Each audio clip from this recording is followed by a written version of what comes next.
Milne, the 5th or 7th day of the month, and the Ides, which fell in the middle of the month, usually in the 13th Monday. The exact date would vary from year to year depending on the month. The names of the days were referenced to other days of the month.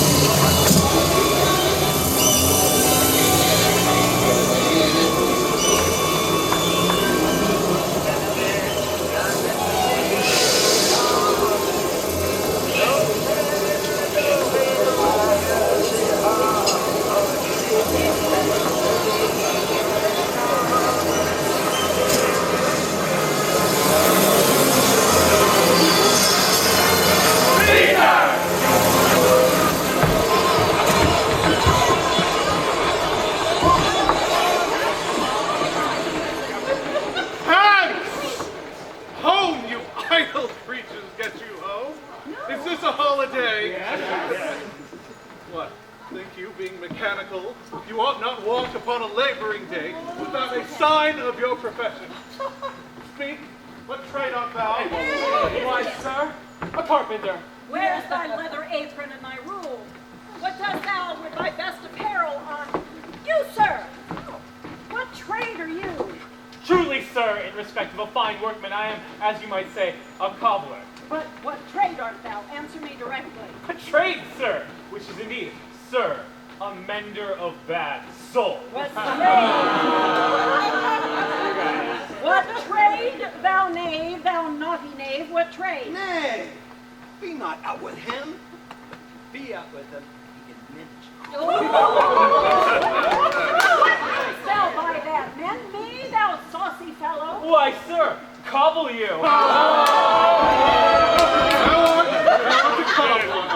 I am indeed, sir, a surgeon to old shoes. When they are in great danger, I recover them. Wherefore art not in thy shop today? Why dost thou lead these men about the streets? Truly, sir, to wear out their shoes, to get myself into more work. But indeed, sir, we make holiday to see Caesar!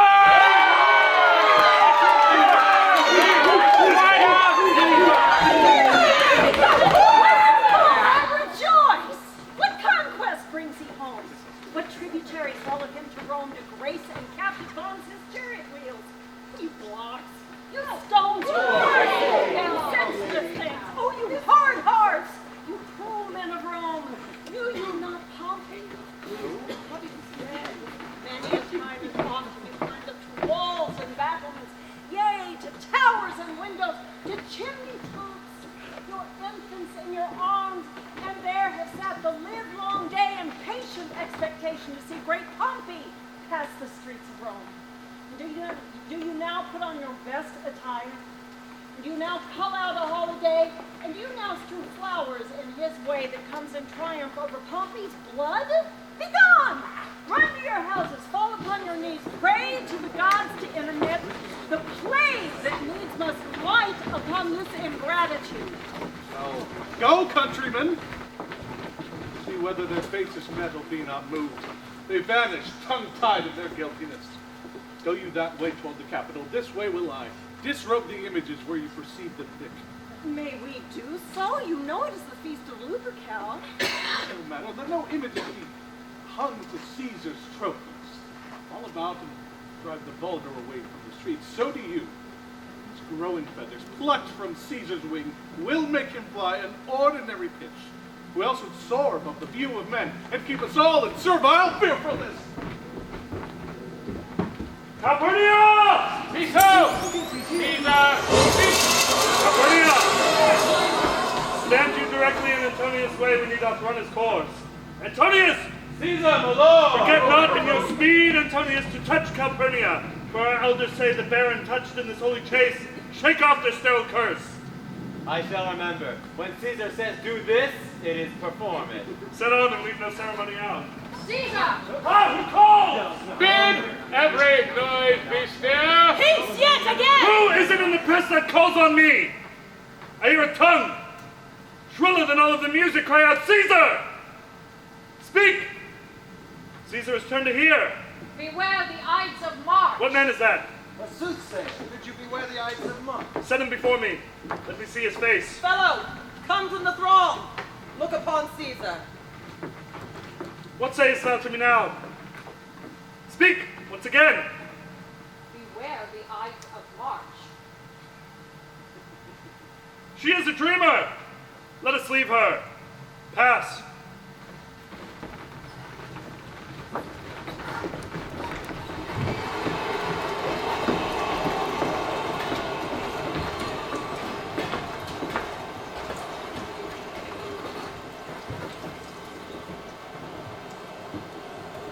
Will you go see the order of the court? Not I. I pray you do. I am not gamesome. I do lack some part of that quick spirit that is in Antony. But let me not hinder, Cassius, your desires. I'll leave you. Brutus, I do observe you now of late. I have not from your eyes that gentleness and show of love that I was wont to have. You bear too stubborn and too strange a hand over your friend that loves you. Cassius, be not deceived. If I have veiled my look, I turn the trouble in my countenance merely upon myself. Vexed I am of late with passions of some difference, conceptions only proper to myself, which may give some soil to my behavior. Let not, therefore, my good friends be grieved, among which number, Cassius, be you one. Nor construe any further my neglect, in that poor Brutus with himself at war forgets the shows of love to other men. Then, Brutus, I have much mistook your passion, by means whereof this breast of mine hath carried thoughts of great value, worthy cogitations. Tell me, good Brutus, can you see your face? No, Cassius, for the eye sees not itself but by reflection of some other thing. 'Tis just.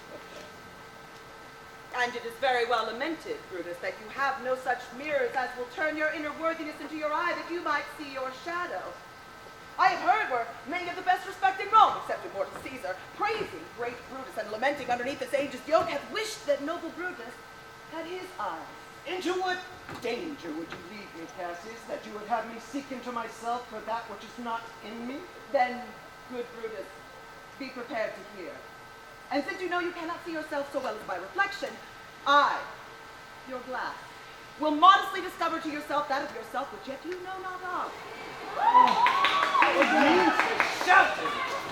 I do fear the people choose Caesar for their king. Aye, do you fear it? Then I must think you would not have it so. I would not, Cassius. Yet I love him well. But wherefore do you hold me here so long? What is it that you would impart to me? If it be aught toward the general good, set honor in one eye, death in the other, and I will look on both indifferently. But let the gods so speed me as I love the name of honor more than I fear death. I know that virtue to be in you, Brutus, as well as I do know your outward favor. Well, honor is the subject of my story. I cannot tell what you and other men think of this life, but for my single self, I had as lief not be, as live to be in awe of such a thing as I myself. I was born free, as Caesar. So were you. We both have fed as well, and we can both endure a winter's cold as well as he. For once, upon a raw and gusty day, the troubled Tiber chafing with your shores, Caesar said to me, "Darest thou now, Cassius, leap in with me into this angry flood and swim to yonder point?" Upon the word, accoutred as I was, I plunged in and bade him follow. So indeed he did. The torrent roared, and we did buffet with lusty sinews, throwing it aside and stemming it with hearts of controversy. But ere we could arrive the point proposed, Caesar cried, "Help me, Cassius, or I sink!"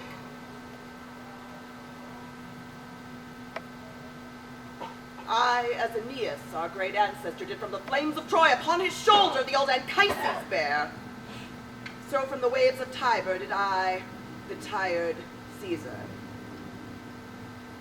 And this man is now become a god. And Cassius is a wretched creature and must bend her body if Caesar carelessly but nod on her. He had a fever when he was in Spain, and when the fit was on him, I did mark how he did shake. 'Tis true, this god did shake. His coward lips did from their color fly, and that same eye whose bend doth all the world did lose his luster. I did hear him cry. A lackey groaned, "Give me some drink, Tintinius," as a sick girl. Gods, It doth amaze me a man of such a feeble spirit should so get the start of the majestic world and bear the palm alone. Another general shout. I do believe these applauses are for some new honor that are heaped on Caesar. My man, he doth bestride the narrow world like a colossus, and we petty men walk through his huge legs and seek about to find ourselves dishonorable graves. Men are at sometimes masters of their fate. The fault, dear Brutus, is not in our stars, but in ourselves, that we are underlings. Brutus and Caesar. What should be in that Caesar? Why should that name be sounded more than yours? Write them together, yours is a fairer name. Sound them, it doesn't come the mouth as well. Weigh them, yours is as heavy. Conjure with them, Brutus will start a spirit as soon as Caesar. Now, in the name of all the gods at once, upon what weakness is our Caesar feed that he has grown so great? Age, thou art ashamed. Rome, thou hast lost a breed of noble blood. Oh, you and I have heard our father say there was a Brutus once, would have brooked the eternal devil to keep his state in Rome as easily as a king. That you do love me, I am nothing jealous. What you would work me to, I have some aim.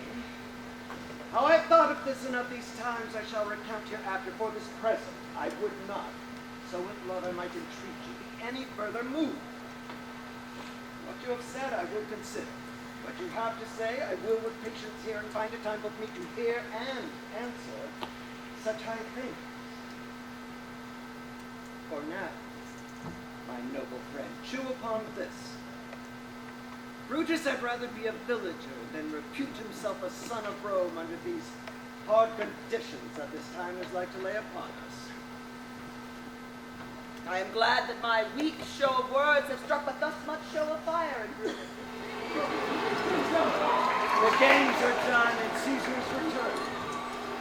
As they pass by, pluck Casca by the sleeve, and he will, after his sour fashion, let us know what has proceeded worthy note today. I will do so.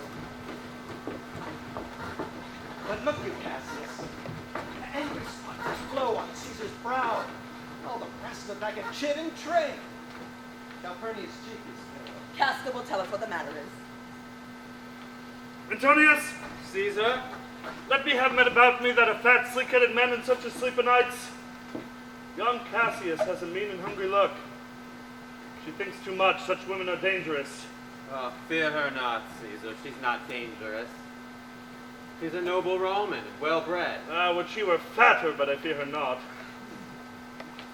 Yet if my name were liable to fear, I do not know the one I should avoid so soon as that spare Cassius. She reads much. She is a great observer and looks quite through the deeds of men. She loves no plays as thou dost, Antony. She hears no music. Seldom she smiles, and smiles in such a sort as if she mocked herself and scorned her spirit, or would turn to smile at anything. Such ones as she never be at hard ease, whilst they behold it greater than themselves, and therefore are they very dangerous. I rather tell thee what to be feared than what I fear, for always I am Caesar. Now come on my right ear, for this one is death, and tell me truly what thou thinkest of her. Caesar!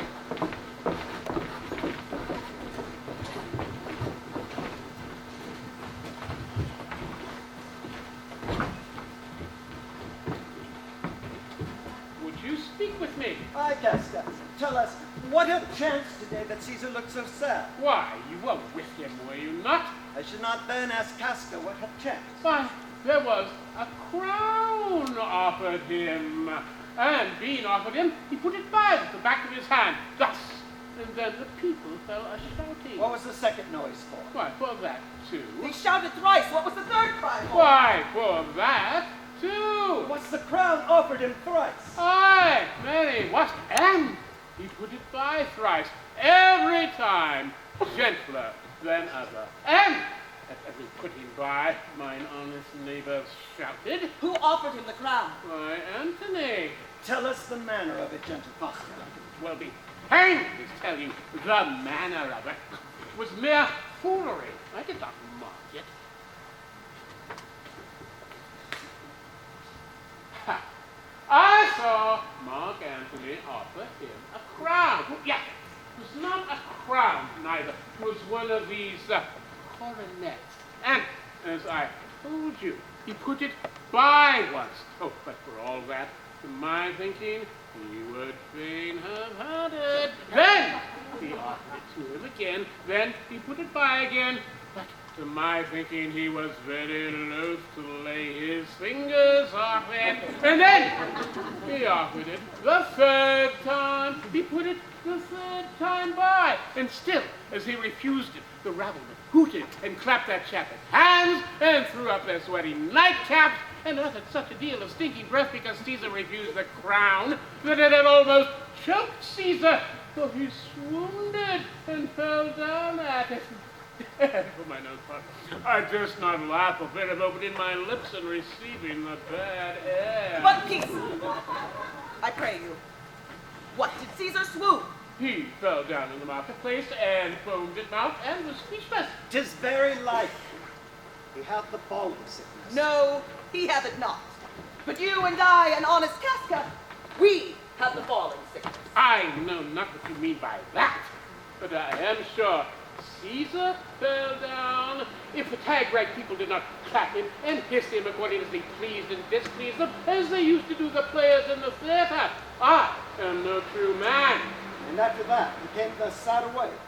And Cicero looked with such ferret and such fiery eyes as we have seen him in the Capitol being crushed in conference by some senators. Did Cicero say anything? Aye, he spoke Greek. To what effect? Nay, I'll tell you that, I'll now look you in the face again. But those that understood him smiled at one another and shook their heads. But for mine own part, it was Greek to me. I can tell you more news, too. Morellus and Flavius, pulling scarves off Caesar's images, are put to silence. Oh, very well. Oh, there was more foolery yet, if I could remember it. Casca, will you sup with me tonight? No, I am promised to. Will you dine with me tomorrow? Why, if I be alive, and your mind hold, and your dinner be worth the eating. Good. I will expect you. Do so! I will do. What a blunt fellow this has grown to be. He was quick metal when he went to school. His rudeness is a sauce to his good wit, which gives men stomach to digest his words with better appetite. So it does. For this time I will leave you. Tomorrow, if it please you to speak with me, I will come home to you. Or come home to me, and I will wait for you. I will do so. Till then, think of the world.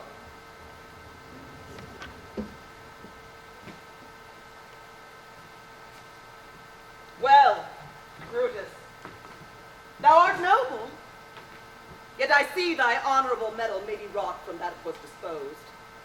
Therefore is it most meet that noble minds keep ever with their likes, for who so firm, they cannot be seduced. Caesar doth bear me hard, but he loves Brutus. If I were Brutus now, and he were Cassius, he should not humor me. I will, this night, in several hands, in at his window's throw, as if they came from several citizens, writings, all tending to the great opinion that Rome holds of his name, wherein, obliquely, shall Caesar's ambition be glanced at. And after that, let Caesar seat him sure, for we will shake him. For worse days endure.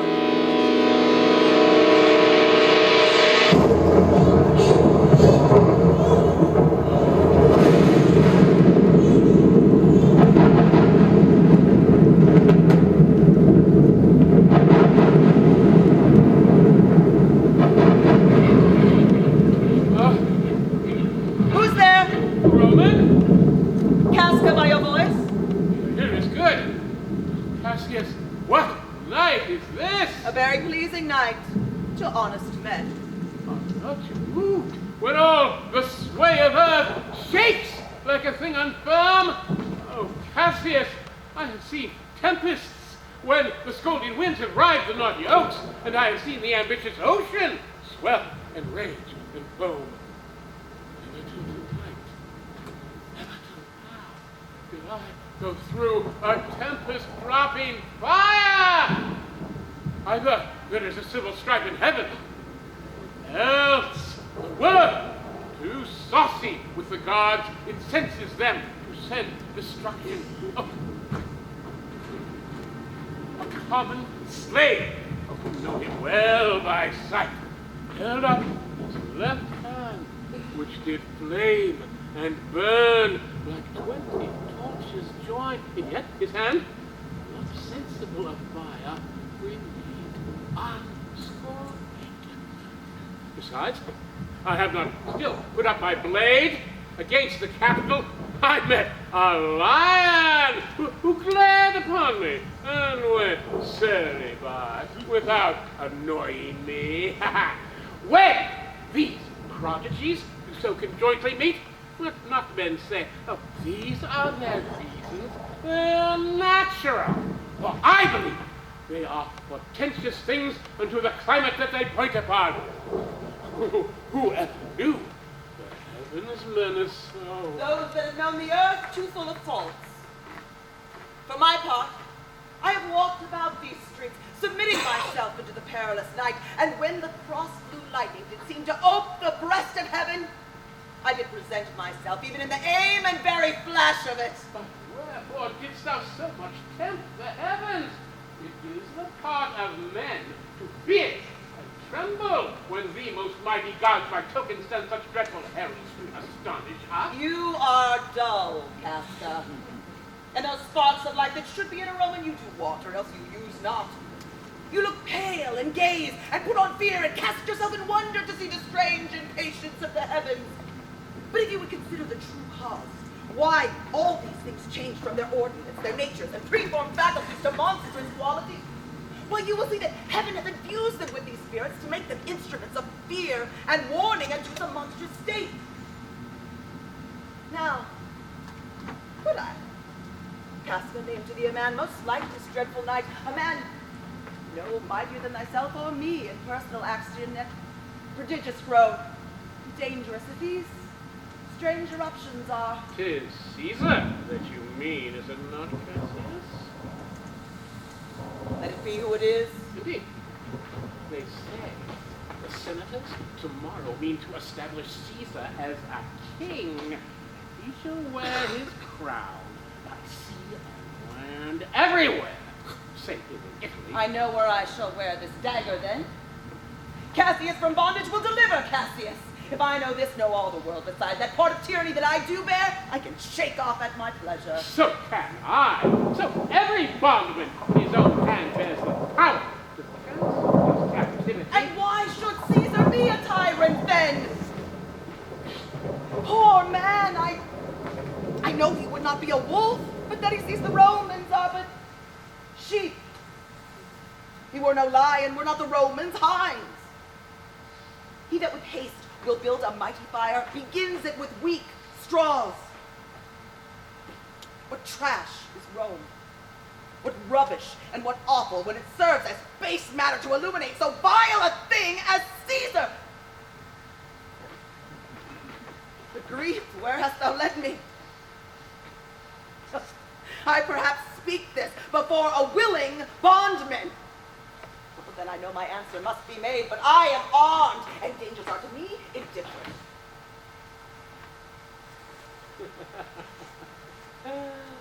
You speak to Casca, and to such a man that is no fleering telltale. Oh. My hand.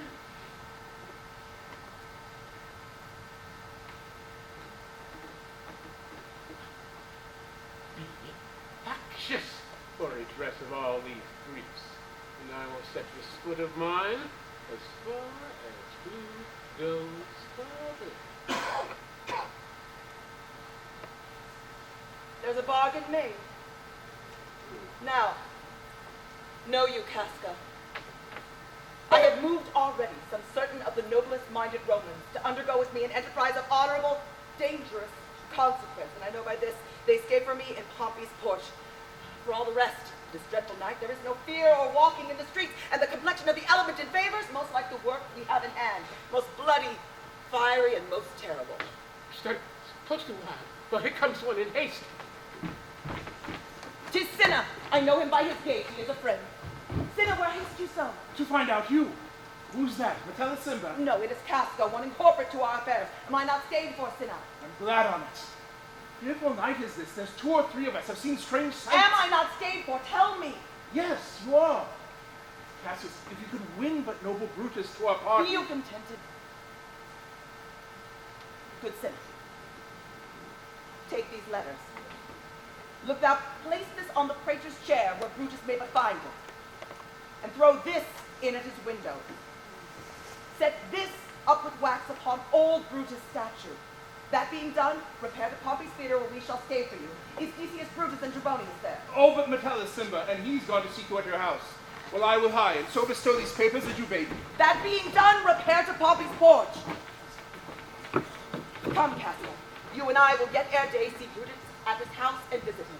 3 parts of him is ours already. The man entire upon the next encounter yields him ours. Oh, he sits high in all the people's hearts, and that which would appear offense in us, his countenance, like the richest alchemy, will change to virtue and to worthiness. Him and his worth, and our great need of him you have right well conceited. Come, let us go, for it is after midnight, and yet ere day we will awake him and be sure of him.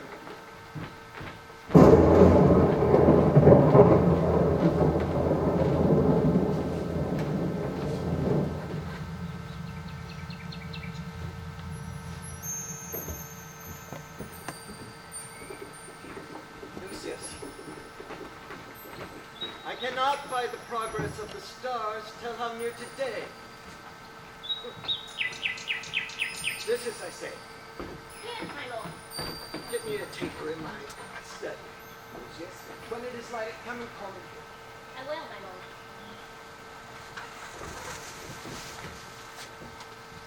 It must be by his death. And for my part, I know no personal cause to spurn at him, but for the general, he would be crowned. How that might change his nature, well, there's the question. 'Tis the bright day that brings forth the adder, and that brings wary water. Crap. That, and then I grant we put a sting in him, that at his will he may do danger well. The abuse of greatness is when it disjoins remorse from power. And to speak truth of Caesar, I've not known when his affections have swayed more than his reason. But 'tis a common proof that lowliness is young ambition's ladder, whereto the climber upward turns his face.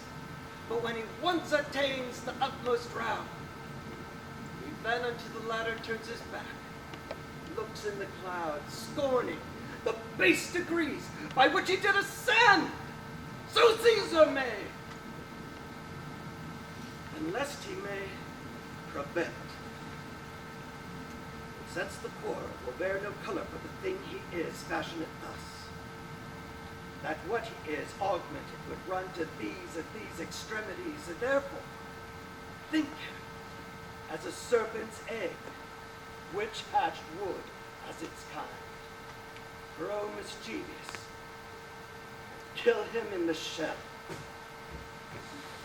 The taper burneth you upon it, sir. Searching the window for a wink, I found this paper. It was sealed up, and I'm sure it didn't lie there when I went to bed. Get thee to bed again, it is not day. Is not tomorrow, Lucius, the Ides of March? I know not, sir. Look in the calendar and bring me word. I will, sir.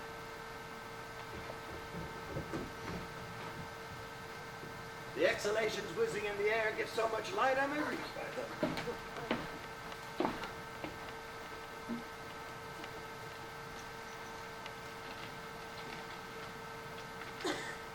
Brutus, thou sleepst. Awake and see thyself. Shall Rome speak, strike, redress?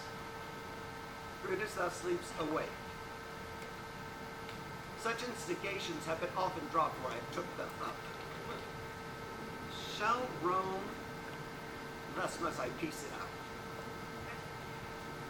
Shall Rome stand under the awe of one man?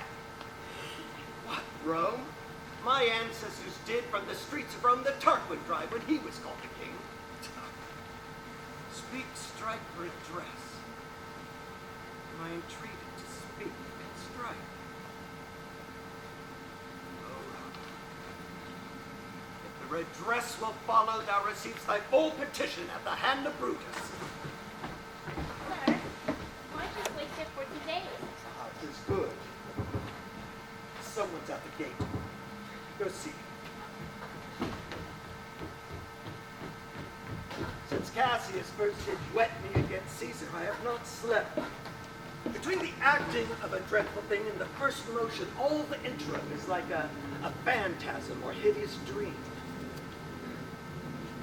Sir, is your sister Cassius at the door who does desire to see you? Is she alone? Sir, they are alone with her. Do you know that? No, sir, their hats are puffed about their ears and have their faces buried in their cloaks, but by no means may discover them by any mark of favor. Let him enter. It is the faction. Oh, conspiracy! Shamest thou to show thy dangerous brow by night when evils are most free? Oh, then by day where wilt thou find a cavern dark enough to mask thy monstrous visage? Signon conspiracy, hide it in smiles and affability. I think we come too soon upon your rest. Good morrow, Brutus. Do we trouble you? I've been up this hour awake all night. No, these men that come along with me. Yes, every man of them. And no man here but honors you. And every one of them wishes you had but that opinion of yourself which every noble Roman bears of you. This is Trebonius. He is welcome hither. This, Decius Brutus. She is welcome too. This Casca. This Cinna. And this Metellus Cimber. They are all welcome. What watchful pairs interpose themselves betwixt your eyes and none? Shall I entreat a word?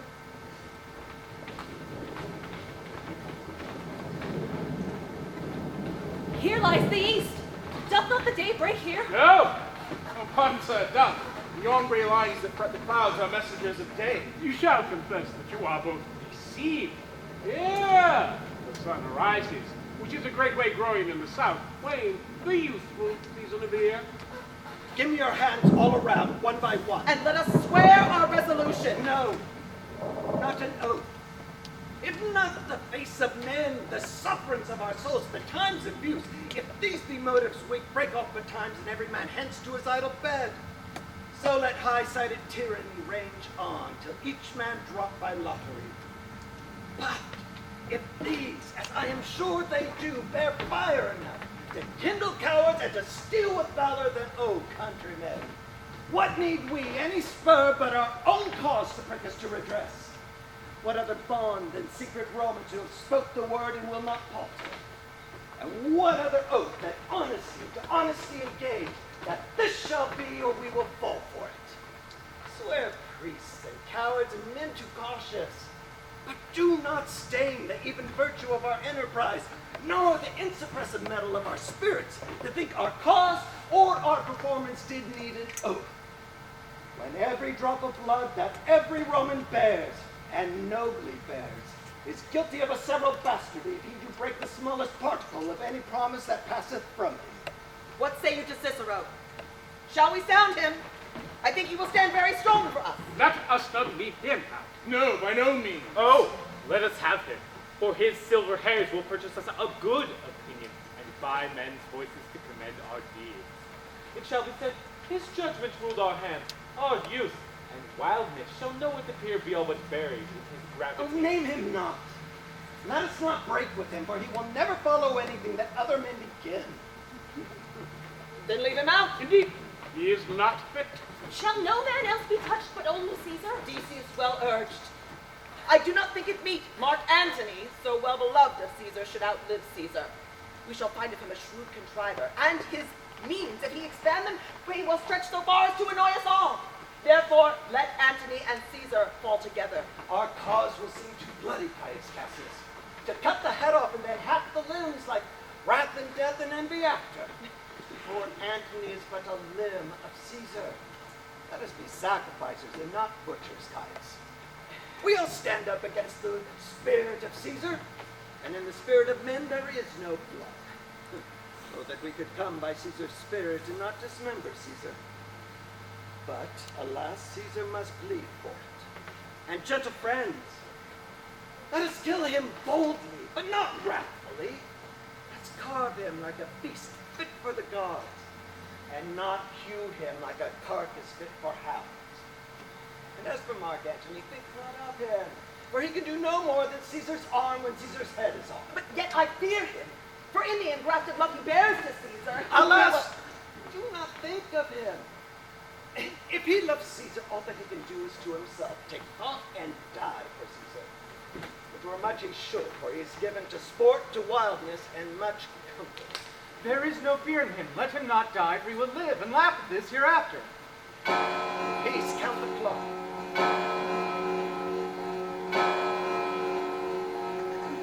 The clock is stricken 3. 'Tis time to part. But it is doubtful yet whether Caesar will come forth today or no. For he has superstitious grown of late, quite from the main opinion he once held of fantasies, of dreams and ceremonies. It may be these apparent prodigies, the unaccustomed terrors of the night, and the persuasion of his augurers may keep him from the capital today. Never fear that. If he be so resolved, I can nor sway him, for he loves to hear that unicorns may be betrayed with trees, and bears with glasses, elephants with holes, lions with toils, and men with flatterers. But when I tell him he hates flatterers, he says he does, being then most flattered. Let me work, for I can give his humor the true bent, and I will bring him to the capital. Nay, we will all of us be there to fetch him. By the 8th hour is at the uttermost. Be that the uttermost, and fail not then. The morning has crept upon us. We'll leave you, Brutus. Good friends, disperse yourselves, but remember what you have said and show yourself true Romans. Good countrymen, let not our looks put on our purposes. And let's bear it as our Roman actors do, with untired spirits and formal constancy. And so, good morrow to you, everyone.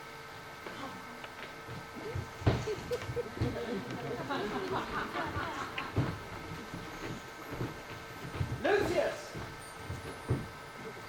Fast asleep. It is no matter. Enjoy the honey-heavy dew of slumber. Thou hast no figures nor no fantasies that busy care draws in the brains of men. Therefore thou sleep so sound.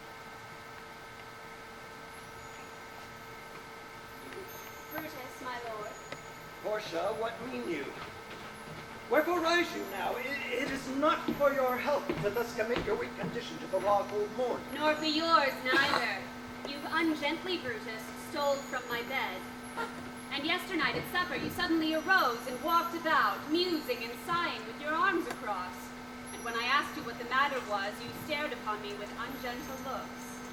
I urged you further. Then you scratched your head and too impatiently stamped with your foot. Yet I insisted. Yet you answered not, but with an angry wafture of your hand gave sign for me to leave you. So I did, fearing to strengthen that impatience which seemed too much enkindled, and withal hoping it was but an effective humor which sometime hath his hour with every man. It will not let you eat, nor talk, nor sleep. And could it work so much upon your shape as it hath much prevailed on your condition, I should not know you, Brutus.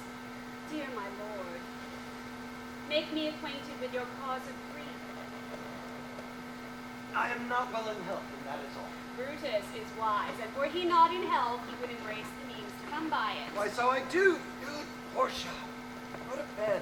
Is Brutus sick? And is it physical to walk unbraced and suck up the humors of the dank morning?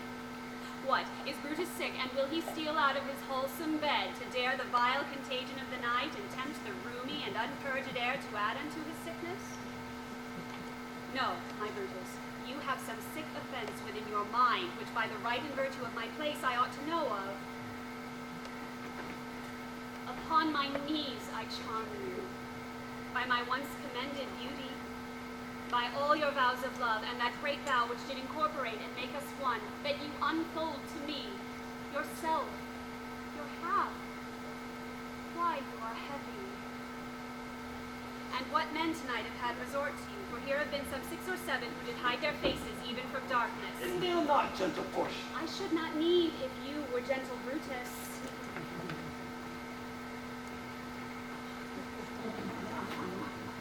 Within the bond of marriage, tell me, Brutus, is it accepted I should know no secrets that appertain to you? Am I yourself, but as it were in sort or limitation, to keep with you at meals, comfort your bed, and talk to you sometimes?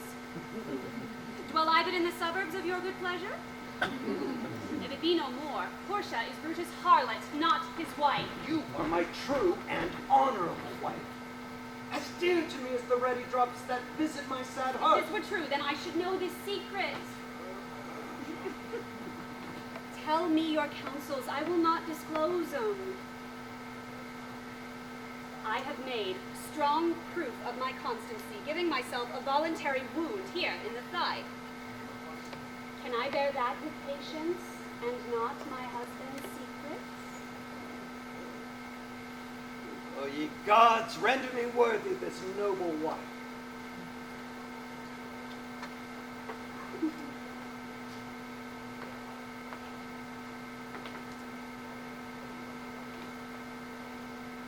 Portia, go in a while. We two together. And by thy bosom shall partake the secrets of my heart. All my engagements I will construe to thee. All the character of my sad bride.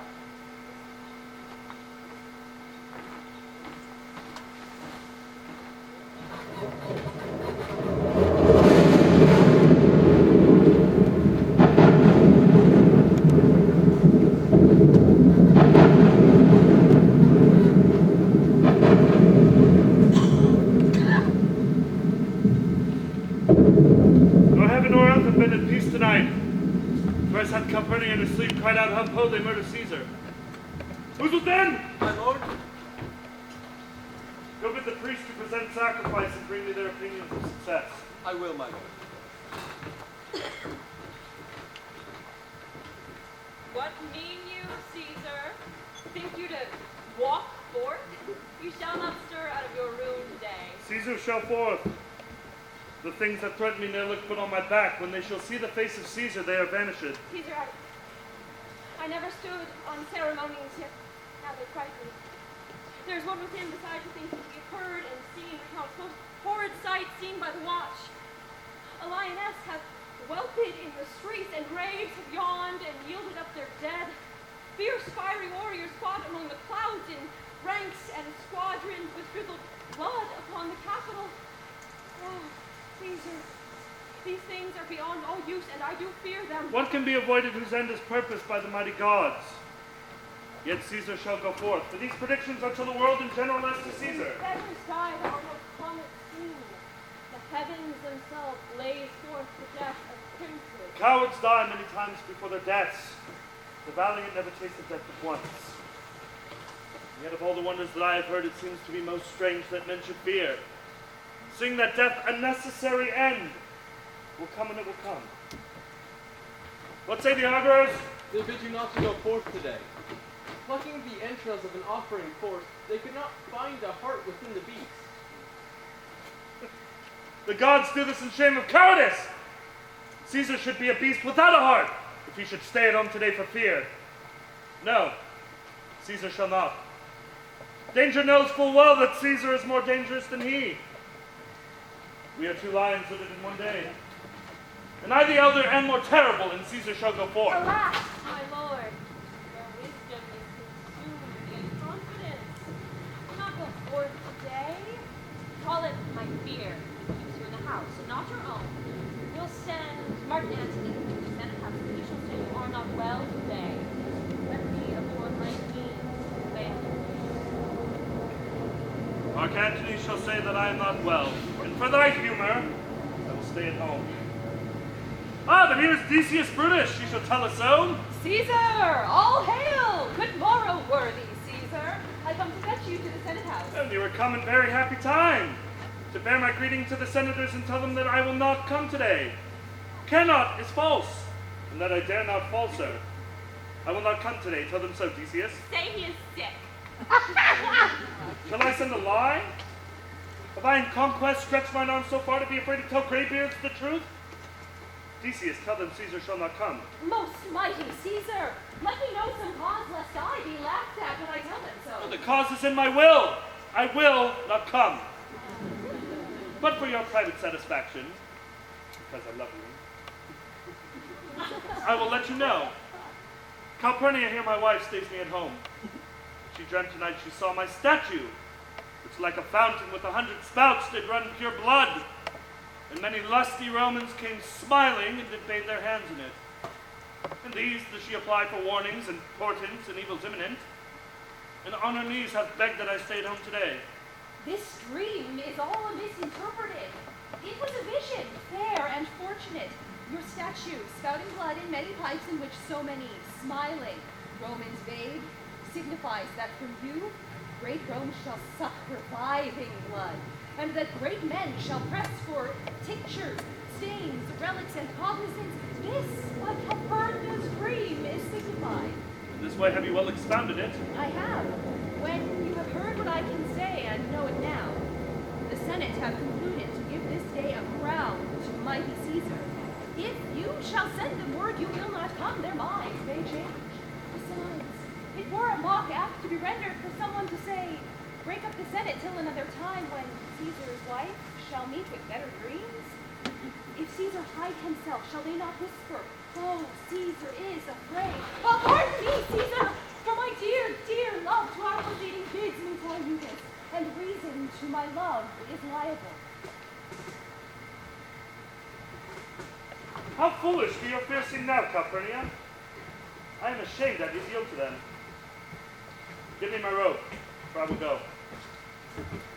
Ah, look where Brutus has come to fetch me! Good morning. Welcome, Brutus! What, Brutus, are you stirred so early too? Good morrow, Casca! What is the clock? Caesar just struck an 8. I thank you for your pains and courtesies. Oh, see, Antony, that rebel's long nights is notwithstanding up. Good morrow, Antony. So the most mighty Caesar. Bid them prepare within. I am to blame to be thus waited for. Now, Cinna. Now, Metellus. But, Trebonius, I have an hour's talk in store for you. Remember that you call on me today. Be near me that I may remember you. Caesar, I will. And so near will I be that your friend shall wish I had been further. Good friends, go in and drink some wine with me, and we like friends will straightway go together.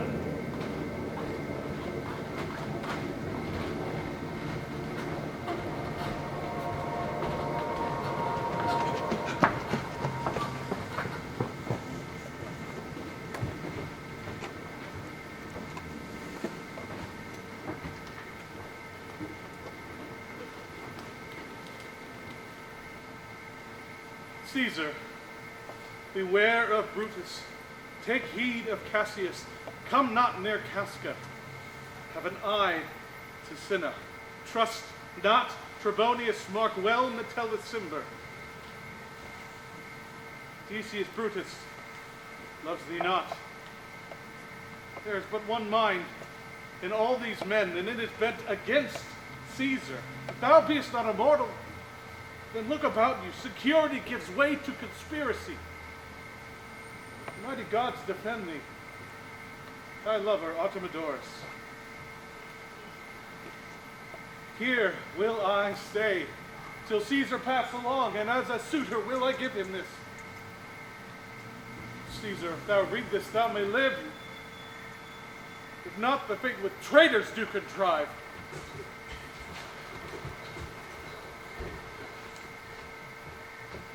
I pretty girl, run to the Senate house. Stay not to answer me, but get thee gone. Why dost thou stay? No, my error, madam. I would have had thee there and here again, ere I can tell thee what thou shouldst do there.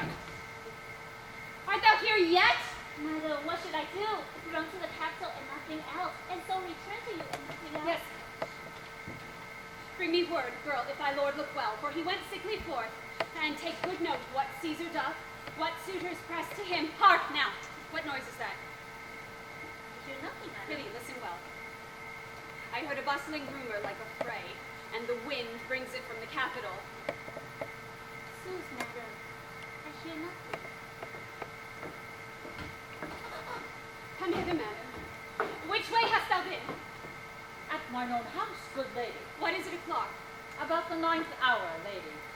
Caesar yet gone to the capital? Madam, not yet. I go to take my stand to see him pass on to the capital. Thou hast some suit to Caesar, hast thou not? That I have, lady. If it will please Caesar to be so good to Caesar as to hear me, I shall beseech him to befriend himself. Why? Knowest thou any harms intended towards him? None that I know, lady. Much that I fear may chance. Good morning.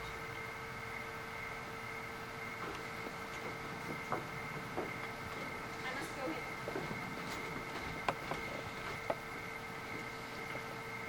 Oh, Brutus, the heavens speed thee in thine enterprise.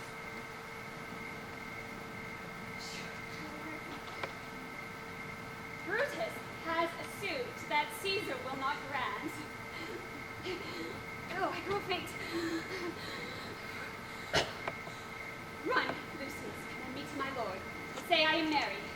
Come to me again, and bring me word what he doth say to thee.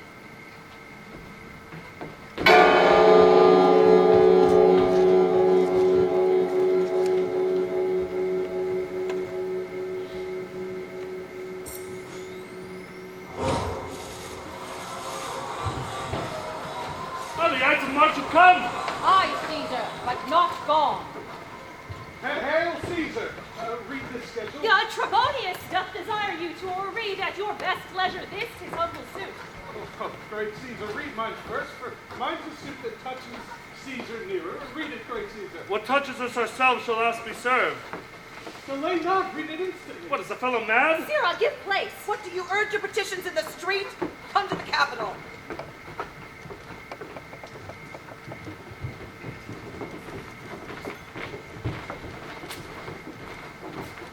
I wish your enterprise today may thrive. What enterprise, Papilius? Fare you well. What said Popilius Lena? She wished today our enterprise might thrive. I fear our purpose is discovered. Look, she makes the Caesar marker. Casca be sudden, for we fear prevention. Brutus, what is to be done? If this be known, Cascus or Caesar never shall turn back, for I will slay myself. Cassius, be constant. Popilius Lena speaks not of our purposes, for look, she smiles, and Caesar doth not change. Trebonius knows his time for looking, Brutus. He draws Mark Antony out of the way. There is Metellus Cimber. Let him go and presently prefer his suit to Caesar. He is addressed. Press near and second. Casca, you are the first that raised your hand. Are we all ready? What is now amiss that Caesar and his Senate must redress? Most high, most mighty, most puissant Caesar, Metellus Cimber throws himself before thy seat and humble heart. I must prevent thee, Cimber. These couchings and these lowly courtesies might fire the blood of ordinary men, and turn preordinance in first degree into the laws of children. Be not fond to think that Caesar bears such rebel blood, with that which melted fools, I mean sweet words, low crooked courtesies and base spaniel fawning. Thy brother by decree is banished. If thou dost bend and pray and fawn for him, I spurn thee like a cur out of my way. No, Caesar doth not wrong, nor without cause will he be satisfied. Is there no voice more worthy than my own to sound more sweetly in the great Caesar's ear for the repealing of my banished brother? I kiss thy hand, but not in flattery, Caesar. Desiring thee that Publius Cimber have an immediate freedom of repeal. What, Brutus? Pardon, Caesar. Caesar, pardon. As low as to thy foot doth Cassius fall to beg enfranchisement from Publius Cimber. I could be well moved if I was you. And if I could pray to move, prayers would move me. But I am constant as the northern star, of whose true fixed and resting quality there is no fellow in the firmament. Now the skies are painted with unnumbered sparks. They are all fire, and every one doth shine. But there is but one in all doth hold his place. So in the world is furnished well with men, and men of flesh and blood and apprehensive. Yet in the number I do know but one, that unassailable that holds his rank unshaped of motion. And that I am he, let me a little show it. That I was constant, Cimber should be banished, and constant to remain to keep him so. Oh, Caesar! Hence wilt thou lift up Olympus? Great Caesar! Doth not Brutus Bootless kneel? Speak hand from me!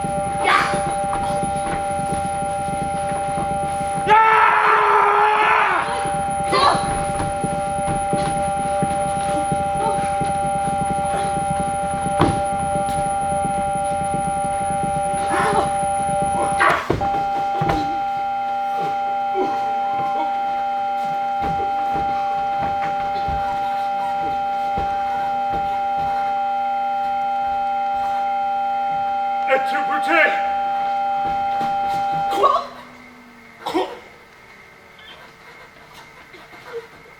Then fall Caesar.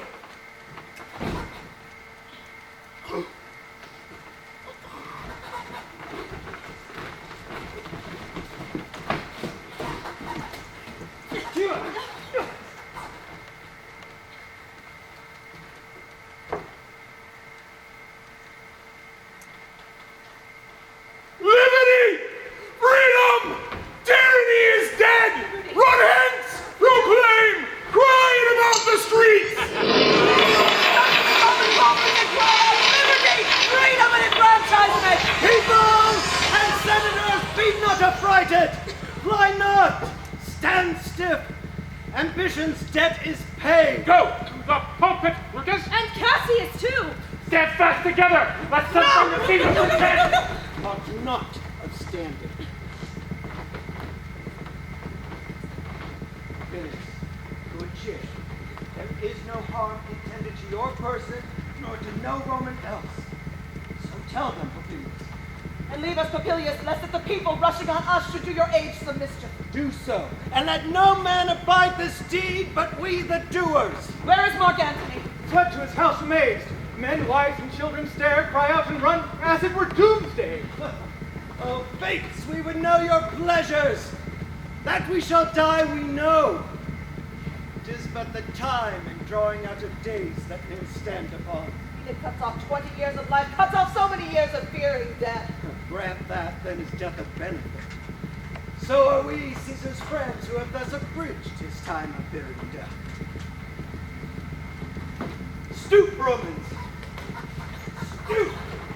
And let us bathe our hands in Caesar's blood, up to the elbows, and besmear our blades. Then walk we forth, even to the marketplace, and waving our red weapons o'er our heads, let us all cry peace, freedom, and liberty. Stoop then, and wash. How many ages hence will this our lofty seed be acted out in states unborn and accents yet unknown? How many times shall Caesar bleed in sport?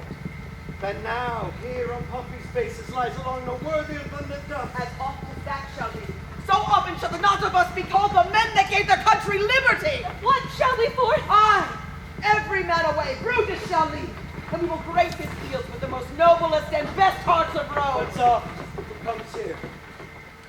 Friend of Antony's. Thus, Brutus, did my master bid me kneel. Thus did Mark Antony bid me fall down. Being prostrate, thus he bade me stay. Brutus is noble, wise, valiant, and honored. Caesar was mighty, bold, royal, and loving. Say I honor Brutus, and I love him. Say I feared Caesar, honor him and love. If Brutus will vouchsafe that Antony may safely come from and be resolved, how Caesar hath deserved to lie in death, then Antony shall not love Caesar dead so well as Brutus living, but will follow the fortunes and affairs of noble Brutus. There are the hazards of these untried states, with all true faith. So say, Thy master is a wise and valiant Roman. I never thought him worse. Tell him, so please him, come into this place. He shall be satisfied, and by mine honor depart untouched. Fetch him presently. I know we shall have him well to pray. I wish we may. Yet have I a mind that fears him much, and my misgivings fall shrewdly to the purpose. Oh, here comes Antony. Welcome, Mark Antony. Almighty Caesar, dost thou lie so low? For all my conquests, glories, triumphs, spoils shrunk to this little measure. Fare thee well.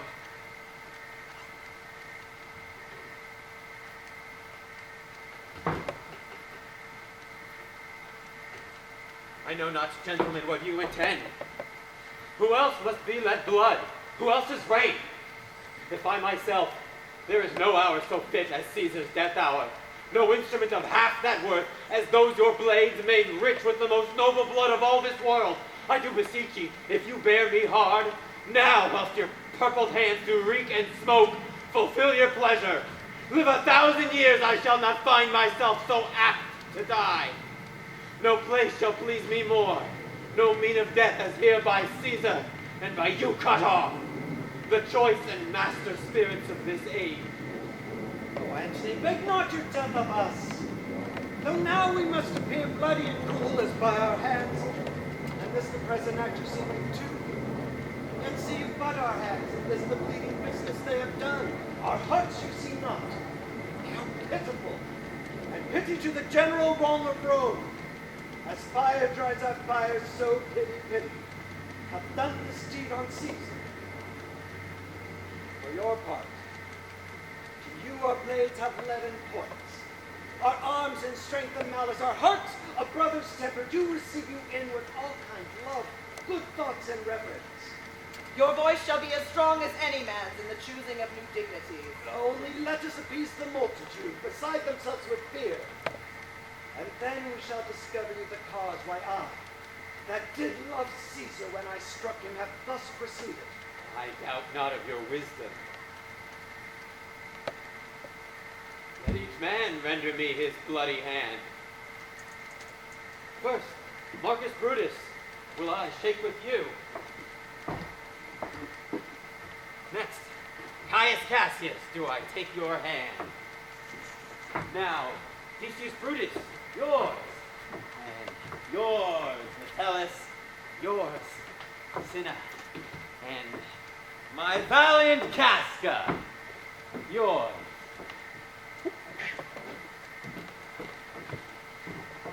Though last, not last in love, yours, good Tribaldo.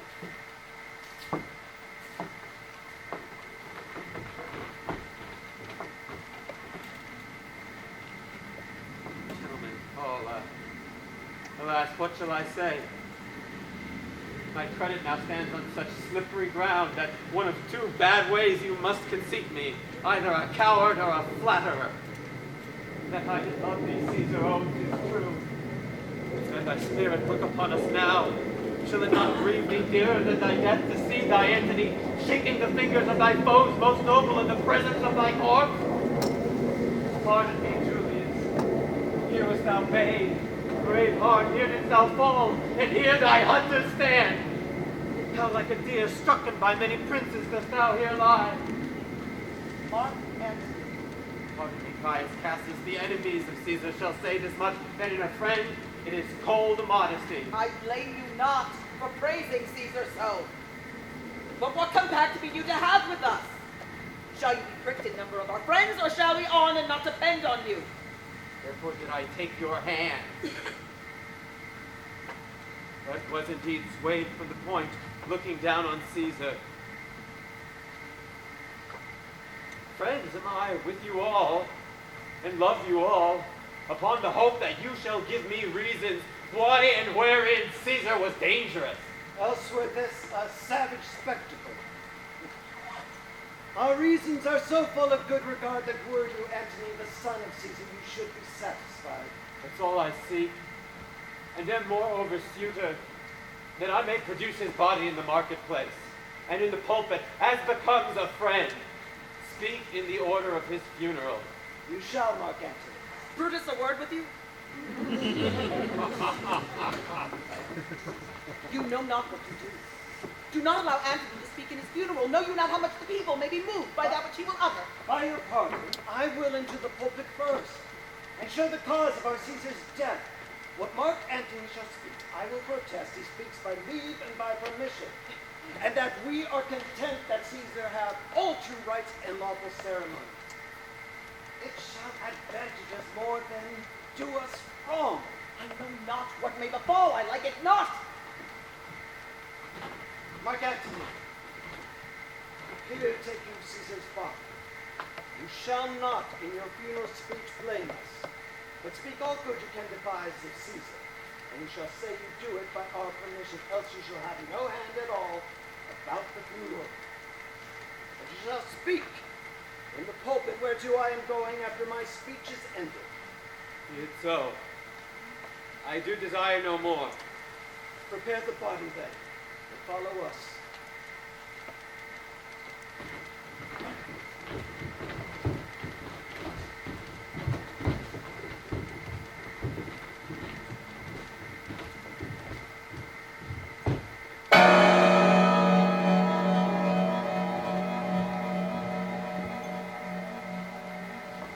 Pardon me, thou gleaming piece of earth, that I am meek and gentle with these butchers. Thou art the ruins of the noblest man that ever lived in the tide of times. Woe to the hands that shed this costly blood. Over thy wounds now do I prophesy, which like dumb mouths do ope their ruby lips to beg the voice and utterance of my tongue. A curse shall light upon the limbs of men. Domestic fury and fierce civil strife shall cumber all the parts of Italy. Blood and destruction shall be so in use, and dreadful objects so familiar, that mothers shall but smile when they behold their infants quartered with the hands of war, all pity choked with custom of fell deed, and Caesar's spirit, ranging for revenge, with Ate by his side come hot from hell, shall in these confines, with a monarch's voice, cry havoc, and let slip the dogs of war, that this foul deed shall smell above the earth, with carrion men groaning for burial. You serve Octavius Caesar, do you not? I do, Mark Antony. Caesar did right for him to come to Rome. I did receive his letter sent to me, and bid me to say to you by word of mouth, Caesar! Thy heart is big. Take thee apart and weep. Passion I see is catching before mine eyes, seeing those beads of sorrow standing in thine begin to water. Is thy master coming? He comes within 7 leagues of Rome. Hold back with speed and tell him what has chanced. Here is a mourning Rome, a dangerous Rome. No room of safety for Octavius yet. Hie hence and tell him so. Yet stay a while. Lend me your hand.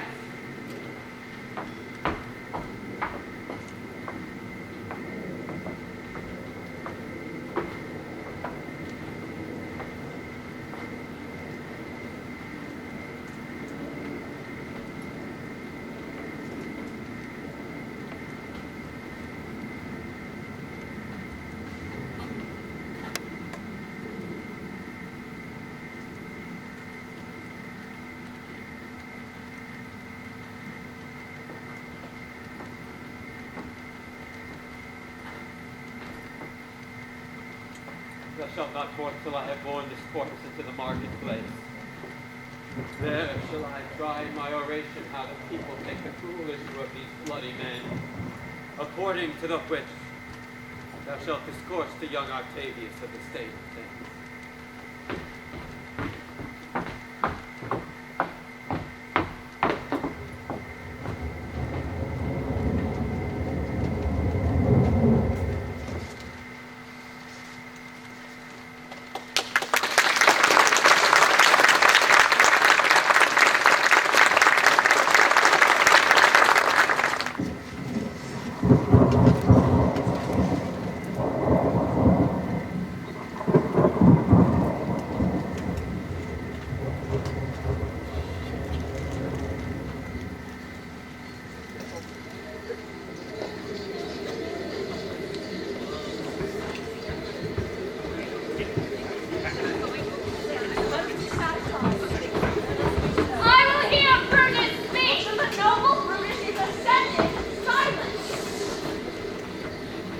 Patient to the last.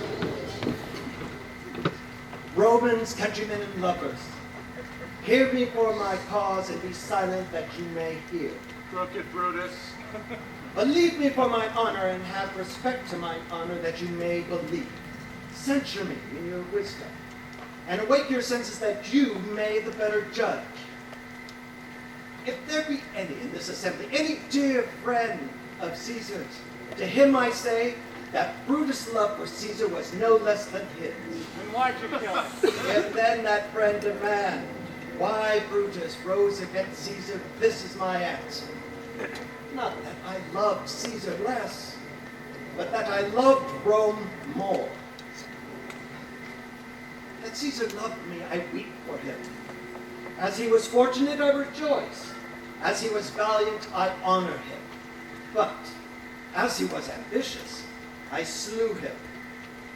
There's tears for his love, joy for his fortune, honor for his valor, and death for his ambition. What?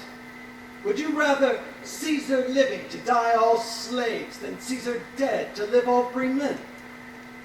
Who is here so base that would be a bondman? If any speak for him, I have offended. Who is here so rude that would not be a Roman?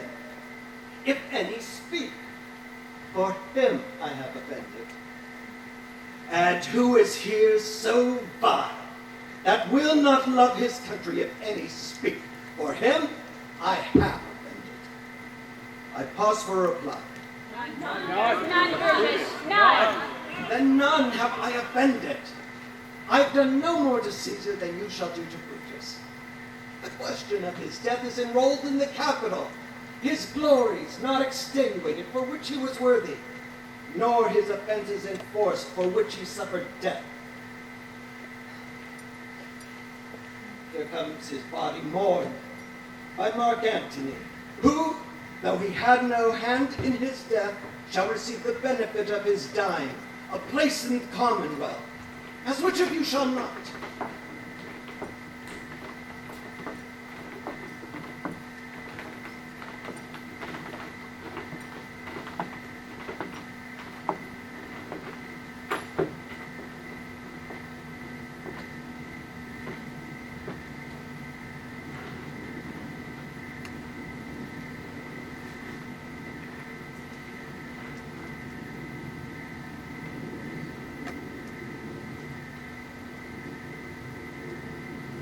With this I depart,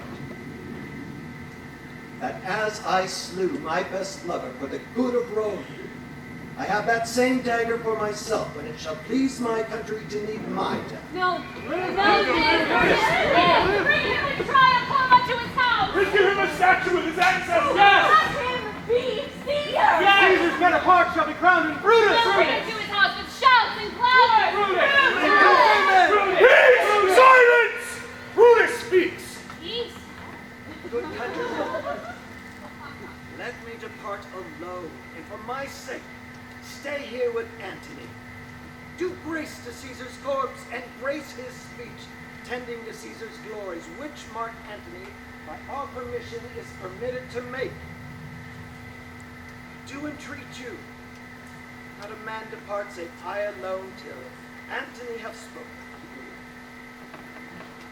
Stay, ho.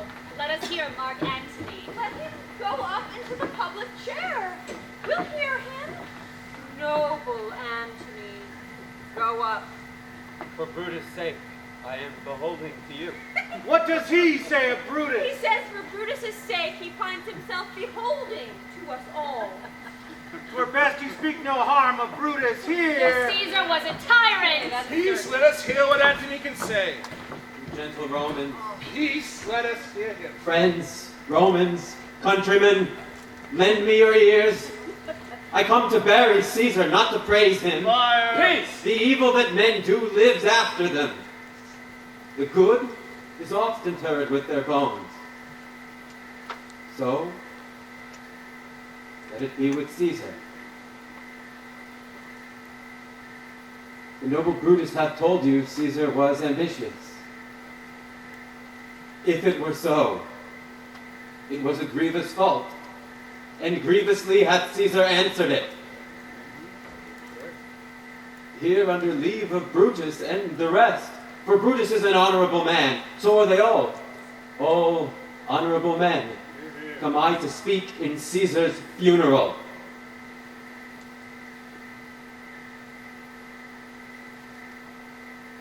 He was my friend, faithful and just to me. But Brutus says he was ambitious, and Brutus is an honorable man. He hath brought many captives home to Rome, whose ransoms did the general coffers fill. Did this in Caesar seem ambitious? When that the poor have cried, Caesar hath wept. Ambition should be made of sterner stuff. But Brutus says he was ambitious, and Brutus is an honorable man. You all did see that on the Lupercal I thrice presented him a kingly crown, which he did thrice refuse. Was this ambition? Yet Brutus says he was ambitious, and sure, he is an honorable man. I speak not, friends, to disprove what Brutus spoke, but here I am to speak what I do know. You all did love him once, not without cause. What cause withholds you then to mourn for him? Oh, judgment, thou art fled to brutish beasts, and men have lost their reason. Bear with me. My heart is in the coffin there with Caesar, and I must pause till it come back to me.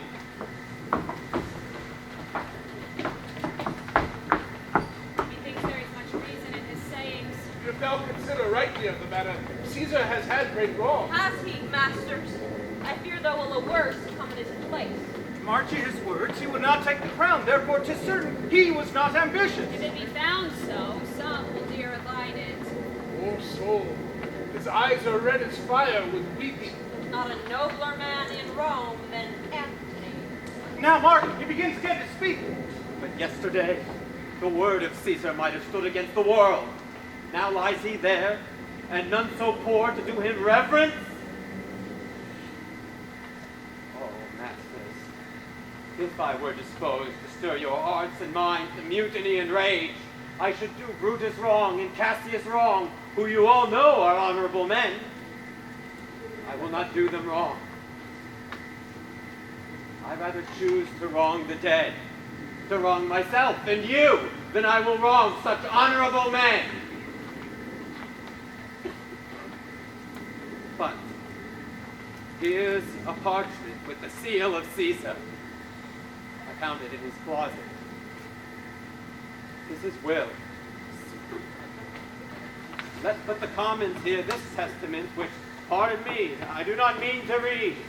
And they would go and kiss dead Caesar's wounds, and dip their napkins in his sacred blood, yea, beg a hair of him for memory, and dying, mention it in their wills, bequeathing it as a rich legacy unto their issue. Read the will, we'll hear it, Mark Antony. You have patience, gentle friends, I must not read it. It is not meet, you know how Caesar loved you. You are not wood, you are not stones, but men. And being men, hearing the will of Caesar, it will inflame you. It will make you mad. 'Tis good you know not that you are his heirs. Where should, what would come of it? Read us the will, you hear that? You shall read us the will. Caesar's will! Caesar's will! Stay a while. I have o'ershot myself to tell you of it. I fear I wronged the honorable men whose daggers have stabbed Caesar. I do fear it.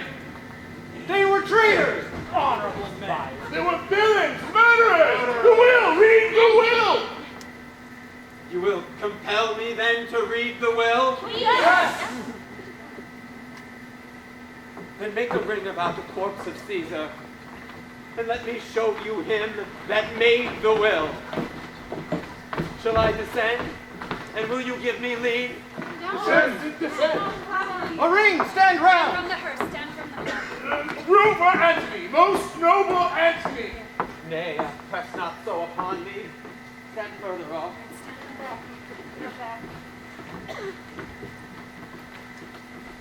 If you have tears, prepare to shed them now.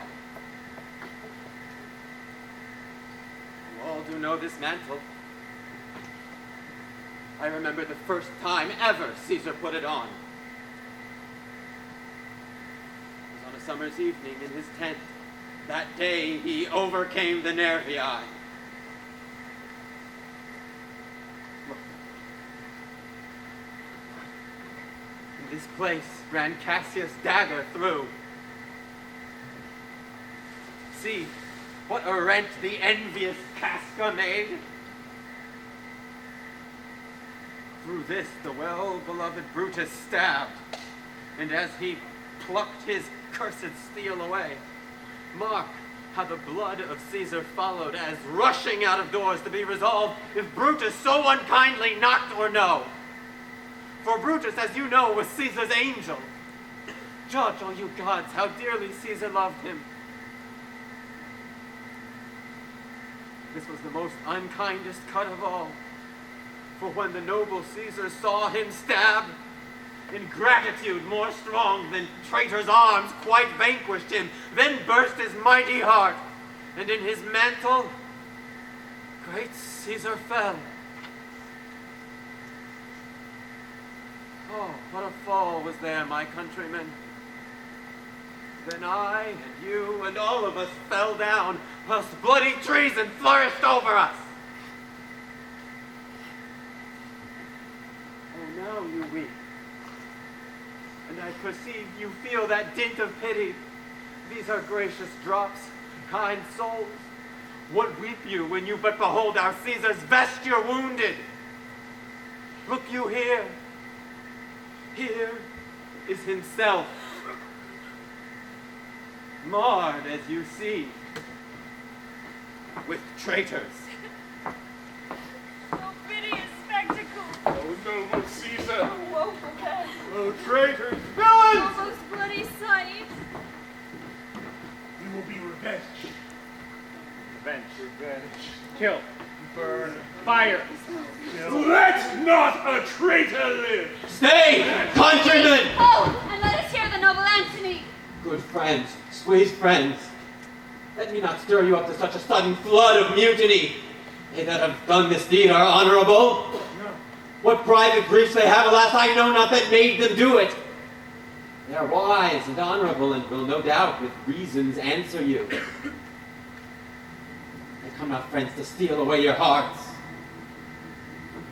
I am no orator as Brutus is, but as you know me all, a plain, blunt man.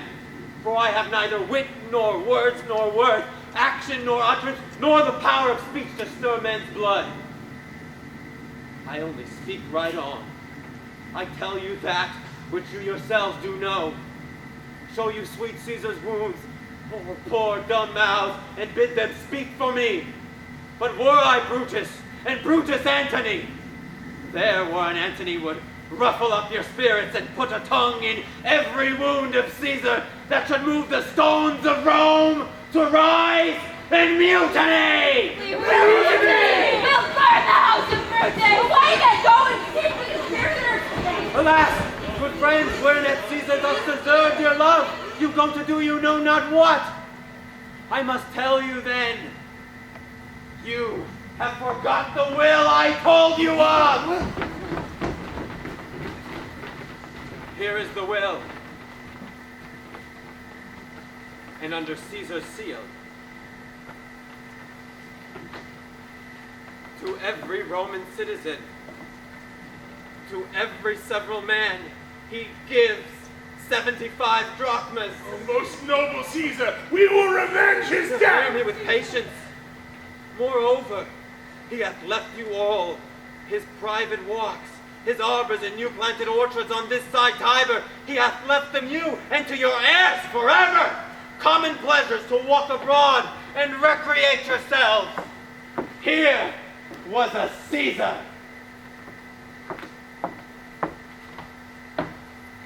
When comes such another? Never! Never! Come! Away! Away! We'll burn his body in the holy place. And with the brands, fire the traitors' houses! Take up his body! Move and fire! Down wretches! Doors, windows, anything!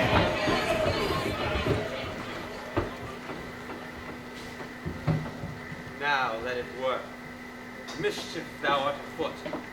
Take thou what course thou wilt. Now, fellow. Sir, Octavius has already come to Rome. Where is he? He and none of us are at Caesar's house. And thither will I straight to visit him. He comes upon a wish. Fortune is merry tonight, and in this mood will give us anything. I heard him say Brutus and Cassius were rid from the gates of Rome like madmen. Like they had some notice of the people, how I had moved them. Bring me to Octavius.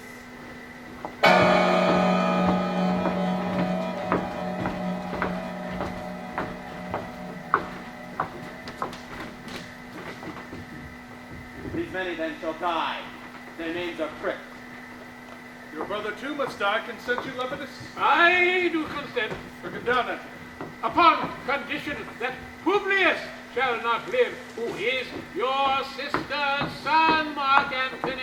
He shall not live. Look, with a spite. I damn him. But Lepidus,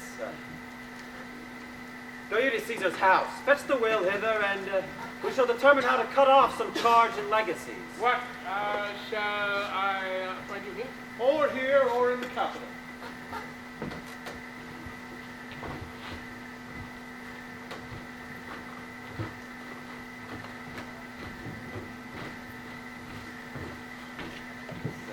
Slight, unmeritable man, meet to be sent on errands.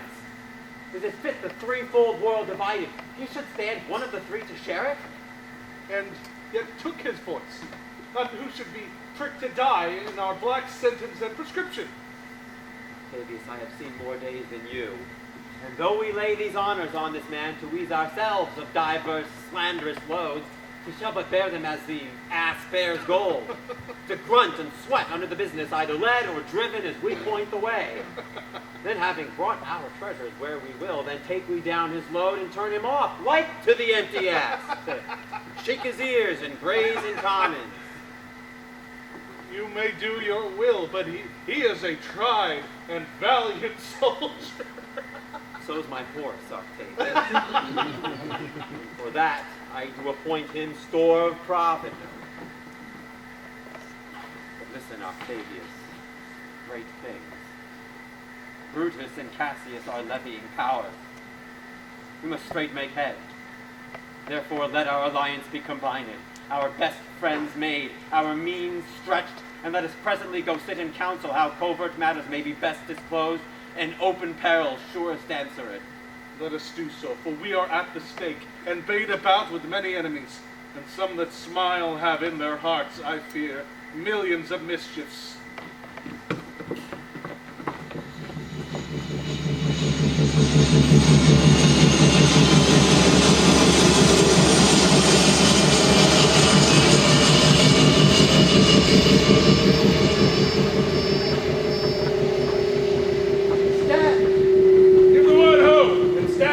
What now, Lucilius? Is Cassius near? She's at hand, and Pandarus has come to bring you salutation from his master.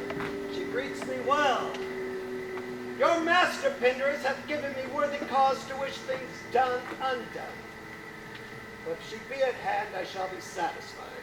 I do not doubt but that my noble master will appear, such as she is, full of regard and honor. She is not doubted. Lucilius, a word. How she received you, let me be resolved. With courtesy and with respect enough, but with not with such familiar instances, nor with such free and friendly confidence as ye have used of old. Thou hast described a hot friend coolly. Ever note, Lucilius, when love begins to sicken and decay, it useth an enforced ceremony. Comes her army on? They mean this night in Sardis to be quartered. The greater part, the horse in general, I'll come with Cassius. She has arrived.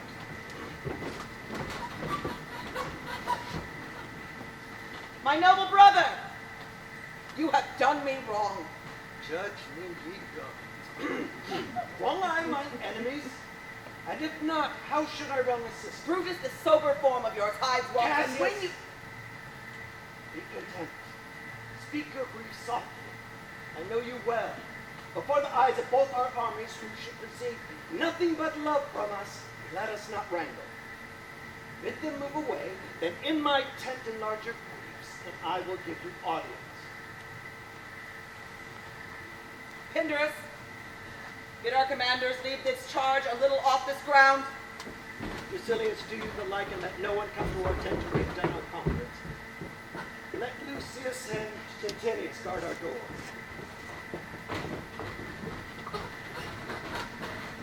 But you have wronged me, doth appear in this.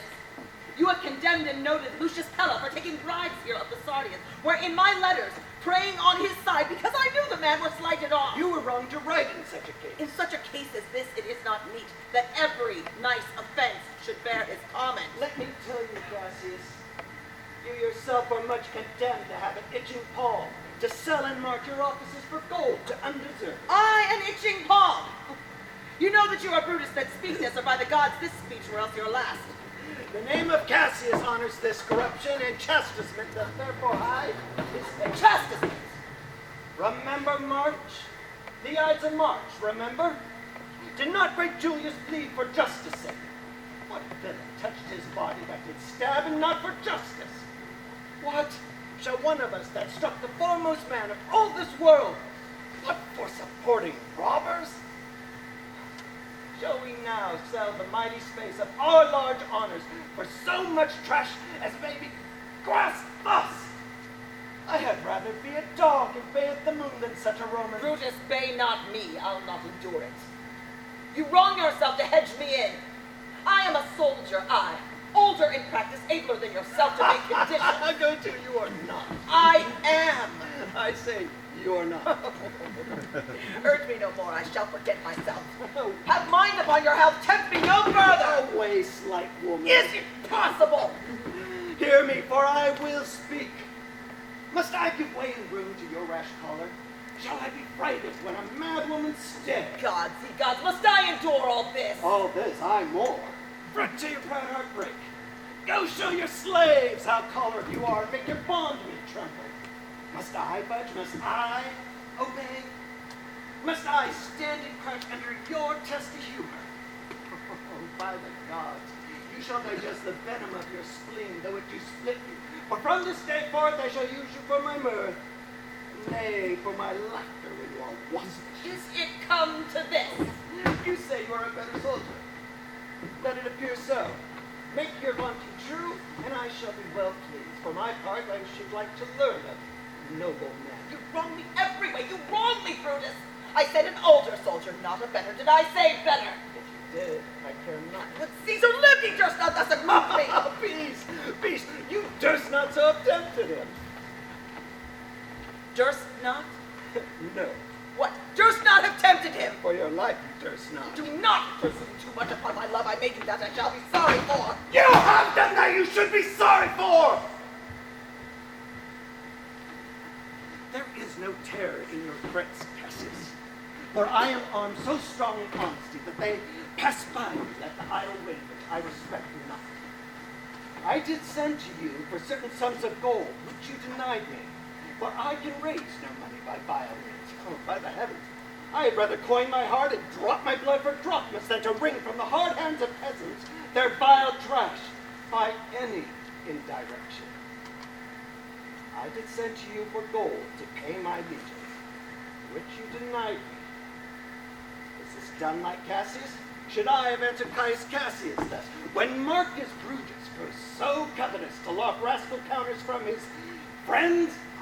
Be ready, gods, with all your thunderbolts. Dash him to pieces. I denied you not. You did. I did not. He was but a fool that brought my letter back. Brutus hath arrived in my heart. A friend should bear his friend's infirmities, but Brutus makes mine greater than they are. I do not until you practice them on me. You love me not. I do not like your faults. A friendly eye could never see such faults. Flatterers would not, that they appear as huge as high Olympus.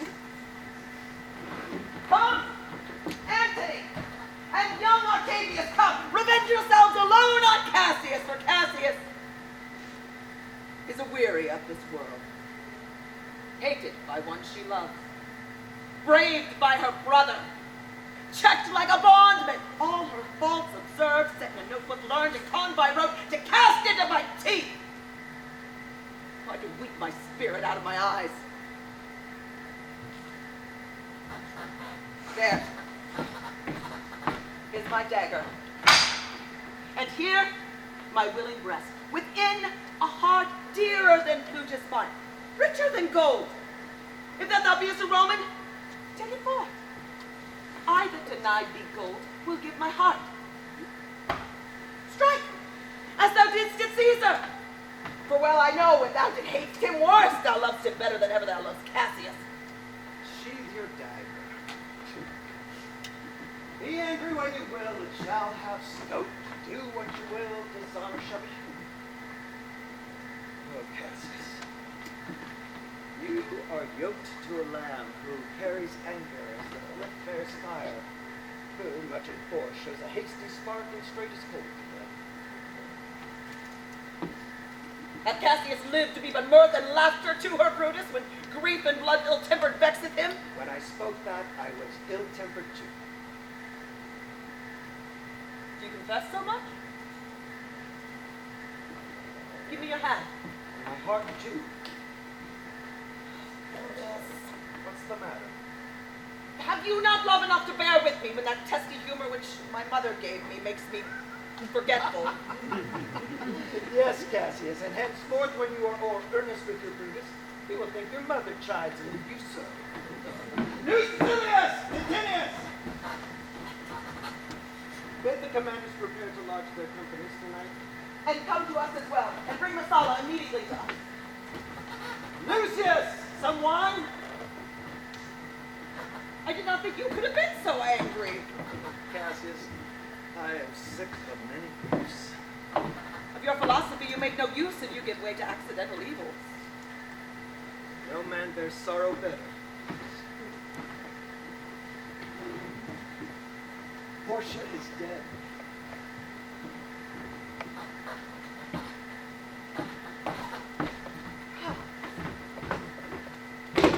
Portia? She is dead.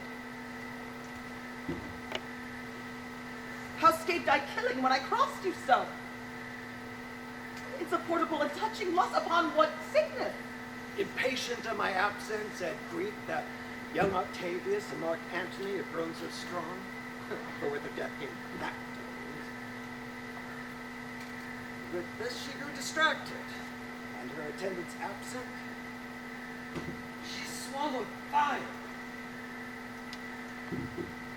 And died so? Even so. Oh, ye mortal gods. Speak no more of her. Unless why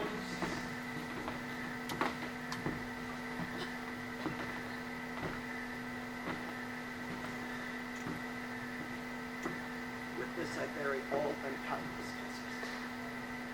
My heart is thirsty for that noble pledge. Fill, Lucius. To the wine or swell the cup, I cannot drink too much of Brutus' love. Come in, Titinius. Welcome, good Masala. Now call in question our necessities. Portia, art thou gone? I pray you. No more. Masala, I have here received letters that young Octavius and Mark Antony come down upon us with a mighty power, bending the expedition toward Philippi. Myself have letters of the selfsame tenor, With what addition? that by prescription and bills of outlawry, Octavius, Antony, and Lepidus have put to death 100 senators. Therein our letters do not well agree. Mine speak of 70 senators put to death by their prescription, Cicero being one. Cicero. Cicero is dead, and by that order of prescription. Had you your letters from your wife, my lord? No, Masala. Nor nothing in your letters writ of her? Nothing, Masala. That methinks is strange. Why ask you? Heard you aught of her in yours? No, my lord. Now, as you are a Roman, tell me true. Then like a Roman, bear the truth I tell. For certain she is dead, and by strange manner. Why, farewell, Portia. You must die, Masala. Meditating that she must die once, I have the strength to endure it now. Even so, great men, great losses should endure. I have as much of this in art as you, and yet my nature could not bear it so. Well, two are worth alive. What think you of marching on Philippi presently? I do not think it good. Your reason? This it is. 'Tis better that the enemy seek us. So shall he waste his means, weary his soldiers, doing himself offense, while we, lying still, are full of rest, defense, and nimbleness. Good reasons must, of course, give way to better. The people twixt Philippi and this ground do but stand in a forced affection, for they have grudged us contribution. The enemy, marching along by them, makes up a fuller number. comes on refreshed, new added, and encouraged, from which advantage we shall cut him off. If at Philippi would you place him there? These people at our backs. Hear me, noble brother. Under your pardon, you must note beside, we have tried the utmost of our friends. Our legions are brimful, our cause is right. The enemy increaseth every day. We at the height are ready to decline. There is a tide to the affairs of men which taken at the flood leads on to fortune. Omitted all the voyage of their life is bound in shallows and in miseries. Upon such a full sea are we now committed, and we must take the current when it serves or lose our ventures. Then with your will go on. Pull along ourselves and meet them at Philippi. Philippa and I discrept upon our talk, and nature must obey necessity, which we will lessen with a little rest. There's no more to say. No more. Farewell. Tomorrow early will we rise and head. Good night to Tinis. Farewell, song. Noble, noble castles. Good night and good repose. My noble brother, this was an ill beginning to this night. Never let such division come betwixt us. Let it not, Brutus. Everything is well. Good night, my lord. Good night, Lucius. Good night, Lord Brutus. Farewell, everyone. Lucius, my coat.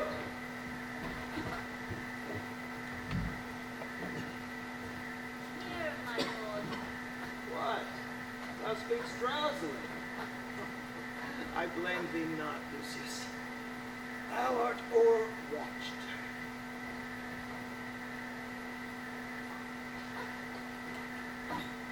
Lucius, here's the book I was looking for. I put it in his pocket on my coat. I was sure your lord was gonna give it me. Bear with me, Lucius. I am much forgetful of late. Canst thou hold thy eyes open a while and sing me a gentle beat? Nay, my lord. Entreat you. It does. I trouble thee too much, but thou art willing. It is my duty, sir. I should not urge thy duty past thy might. I know young bloods look for a time of rest. I have slept, my lord, already. 'Tis well done, and you shall sleep again.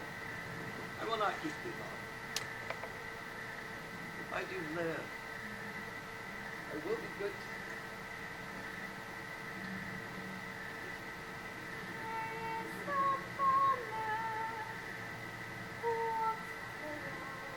This is a sleepy dream. Why do you wonder?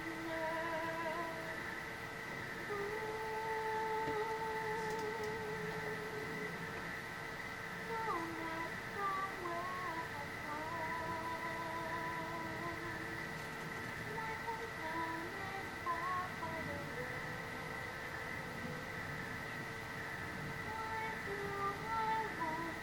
go on?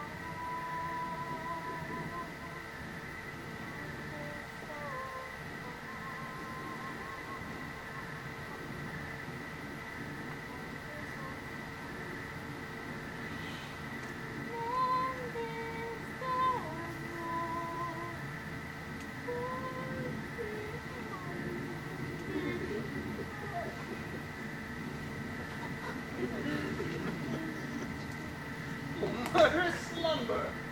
They saw thy leaden mace upon this child that sings to thee?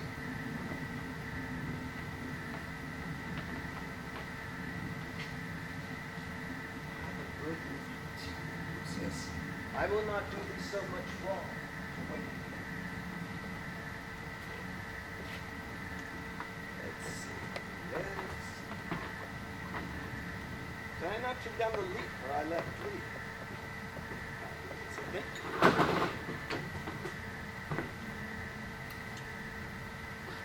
How ill this taper burns.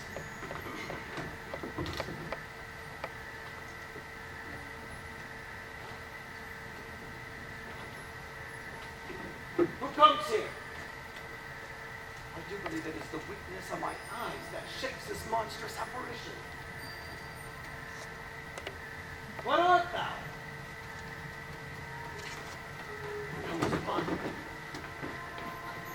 Art thou anything? Some god, some angel, some demon that makes my hair to stare and my... Speak to me what thou art! Thy evil spirit, Brutus. Why comest thou? To tell thee thou shalt see me at Philippi. Well then, I shall see thee again. Aye, at Philippi. I'll see thee at Philippi then. Now that I've taken heart, thou vanishest. Ill spirit, I would have more talk with thee.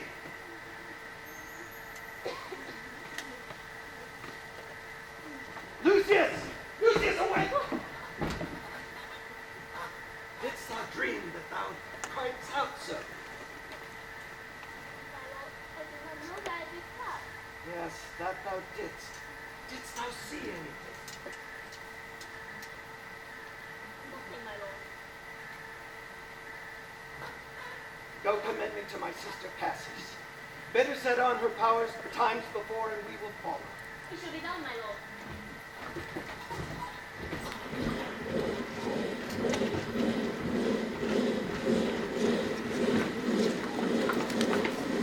Now, Antony, our hopes are answered. You said the enemy would not come down, but keep the hills and upper regions. It proves not so. Their battles are at hand. They mean to warn us at Philippi here, answering before we do demand of them. I am in their bosoms and know wherefore they do it. They could be content to visit other places and do come down here with fearful bravery, thinking by this face to fasten in our thoughts that they have courage. But 'tis not so. Prepare you, generals. The enemy comes on in gallant show. Their bloody sign of battle is hung out, and something to be done immediately. Octavius, lead your battle softly on upon the left hand of the even field. On the right hand, keep thou the left. Why do you cross me in this exigent? I do not cross you, but I will do so. They stand and would have come. Stand fast, Continuous, do not doubt and talk. Mark Antony, shall I give sign of battle? No, Caesar, we shall answer on their charge. Make way, the generals would have some words. Stir not until the signal. Words before blows, is it so, countrymen? Not that we love words so better as you do. Good words are better than bad strokes, Octavius. In your bad strokes, Brutus, you give good words. Witness the hole you made in Caesar's heart, crying, "Long live, hail Caesar!" Antony, the posture of your blows is yet unknown before your words. They rob the hive of bees and leave them honeyless. Not stingless, too. Oh, yes, and soundless, too. For you have stolen their buzzing, Antony, and very wisely threat before you speak. Villains, you did not so when your vile daggers hacked one another in the sides of Caesar. You showed your teeth like apes, and fawned like hounds, and bowed like bondmen, kissing Caesar's feet, whilst damned Casca like a cur behind, struck Caesar in the neck. Oh, you flatterers! Flatterers! Brutus, you may thank yourself for this. This tongue had not offended so today if Cassius might have ruled. Come the cause. If arguing make us sweat, the proof of it will turn to redder drops. I draw a blade against conspirators. And when shall the blade go up again? Never, till Caesar's 33 wounds be well avenged. Or till another Caesar add slaughter to the blade of traitors. Caesar, thou canst die by traitor's blade, unless thou bringst them with thee. I hope so. I was not born to die on Brutus's blade. Were you the noblest of your strain, you could not die more nobly. A peevish schoolboy, worthless of such honor, paired with a masker and a reveler. Old Cassius still. Come, Antony, away. Defiance, traitors. Hurl we in your teeth. If you mean to fight today, come to the field. If not, when you have the stomachs. Now, blow, wind, swell, billow, and swim bar. Storm is up and all is on the hazard. Hark, Basilius. My lord? Messala. What says my general? Messala. This is my birthday.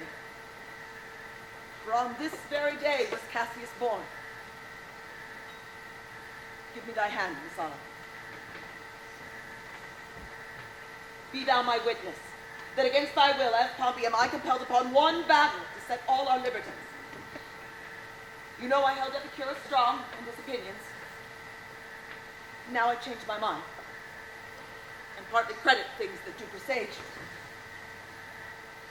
Coming from Sardis, upon our former ensign, 2 mighty eagles fell, and there they perched, gorging and feeding from our soldiers' hands, and to Philippi there accompanied us. This morning are they fled away and gone, and in their steads do ravens, crows, and kites fly o'er our heads and downward look on us as we were sickly prey. Their shadow seems a canopy most fatal, under which our army lies, ready to give up the ghost. Believe not so. I but believe it partly. For I am fresh of spirit, and resolved to meet all perils very constantly. Even so, Lucilius. Noble Brutus, the gods today stand friendly, that we may, lovers in peace, lead on our days to age. But since the affairs of men rest still uncertain, let's reason with the worst that may befall. If we do lose this battle, then this is the last time that we shall speak together. What are you then determined to do? Even by that rule of philosophy by which I did blame Cato for the death he did give himself. I know not how, but I do find it cowardly and vile, for fear of what might fall to so prevent the time of life.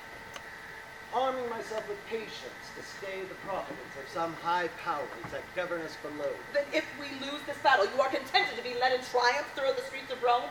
No, Cassius, no.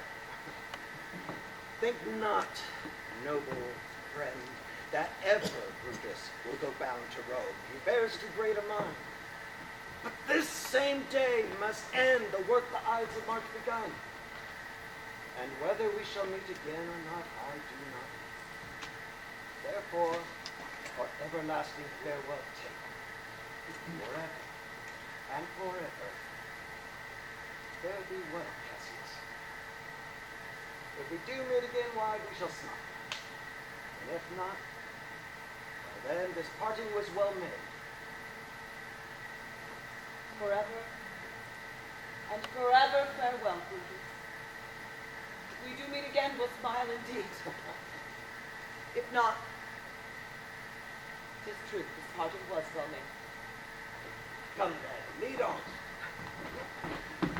Oh, that a man might know the end of this day's business ere it come. But it sufficeth that the day will end, and then the end is near. Come away.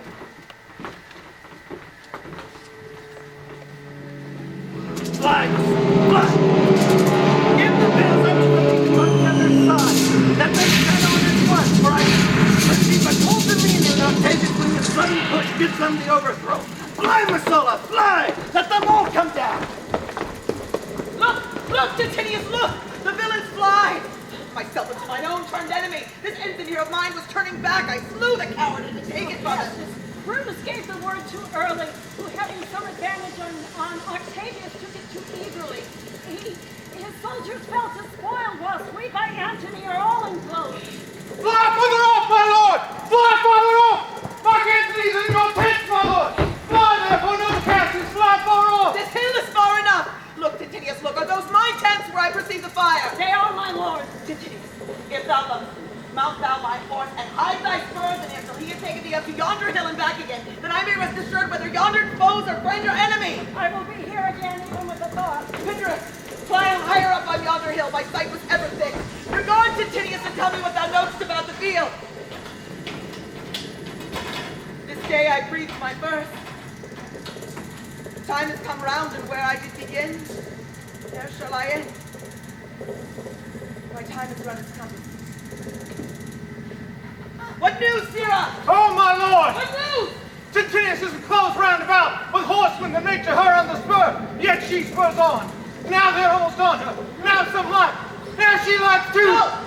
She's taken. And hark, they shout for joy. Come down!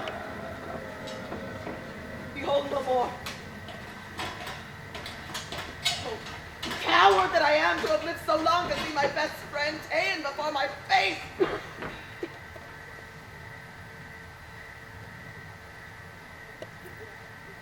Come hither, Sirrah.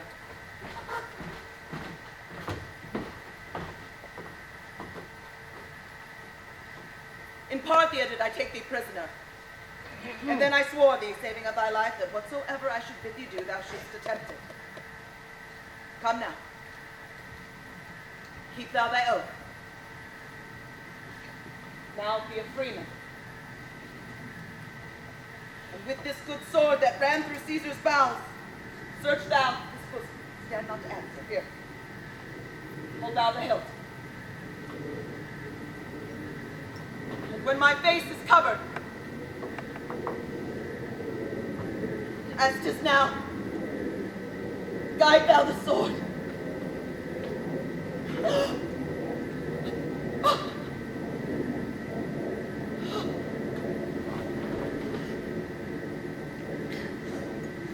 Caesar, thou art revenged,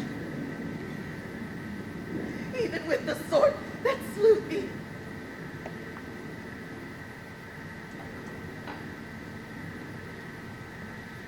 So I'm free, yet would not so have been durst I had done my will.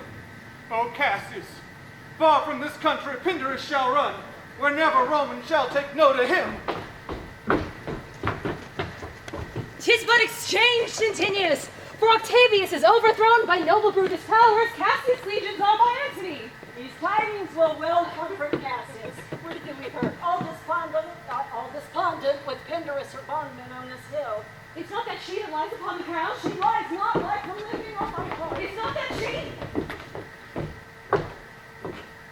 No, this was she, Messala. But Cassius is no more. Our day is gone. Clouds, dews, and dangers come. Our deeds are done. Mistrust of my success hath done this deed. Mistrust of good success hath done this deed. Oh, hateful error. Oh, error soon conceived. That never comes done to a happy birth, but kills the mother that engendered thee. What, Pindarus? Where art thou, Pindarus? Seek him, Titinius, whilst I go to meet the noble Brutus, thrusting this report into his ears. Hide thee, Messala, and I shall look for Pindarus the while. Why didst thou send me forth, brave Cassius? Did I not meet thy friends? And did not they place this wreath of victory on my brows and bid me give it thee? Didst thou not hear their shouts? Alas, thou hast misconstrued everything. Behold thee. Take this garland on my brow. Thy Brutus bid me give it thee, and I will do his bidding.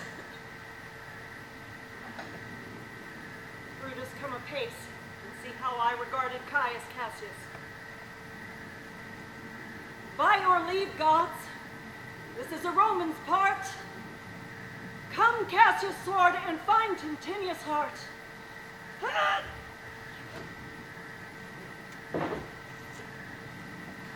Where Messala lies her body? Well, yonder, and Tintinius mourning it.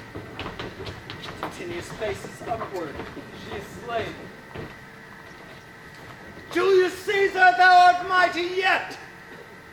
Thy spirit walks among us, turns our blades in our own proper entrails. Brave Tintinius, look whether she have not crowned him Cassius. And yet 2 Romans living such as these. The last of all the Romans, fare thee well. Friends, I owe this woman more tears than you shall see me pay. I shall find time, Cassius. I shall find time. Come. Tephaso sent her body. Her funeral shall not be in our camp, lest it discomfort us.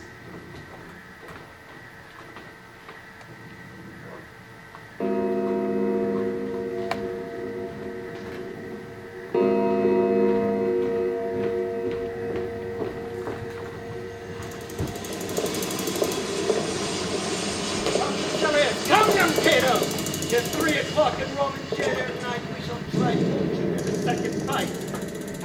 Yet come, Romans! Yet hold up your heads! Come! Good master does not. Who'll go with me? I proclaim my name about the field. I am the son of Marcus Cato Ho, a foe to tyrants and my country's friend. I am the son of Marcus Cato Ho! Do it! Do it! And I am Brutus, Marcus Brutus. I, Brutus, my country's friend, know me for Brutus. Young noble Cato art thou down. And now thou diest as bravely as Vatinius, and mayst be honored being Cato's son. Here! O thou diest, only I yield to die. There's such that thou wilt kill me straight. Kill Brutus and be honored in his death. We will start. A noble prisoner. Room ho! Tell Antony Brutus' tale. I tell the news. Here comes the general. Brutus is ta'en. Brutus is ta'en, my lord. Where is he? Safe, Antony. Brutus is safe enough. I dare assure thee that no enemy shall ever take alive the noble Brutus. The gods defend him from such a shame. This is not Brutus, friend. No, I assure you, a prize no less than worth. Keep this man safe. Give him all kindness. I had rather such men my friends than enemies. Go and see if Brutus be alive or dead, and bring us word unto Octavius' tent how everything is chance.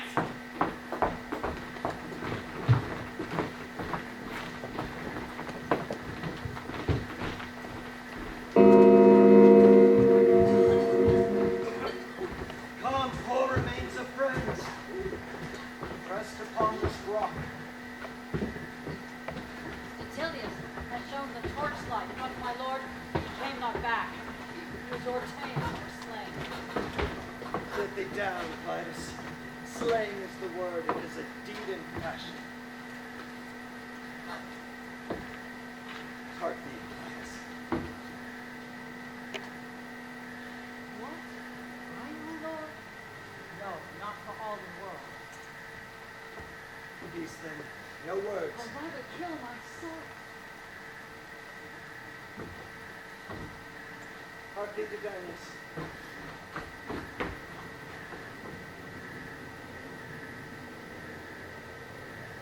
Shall I do such a deed?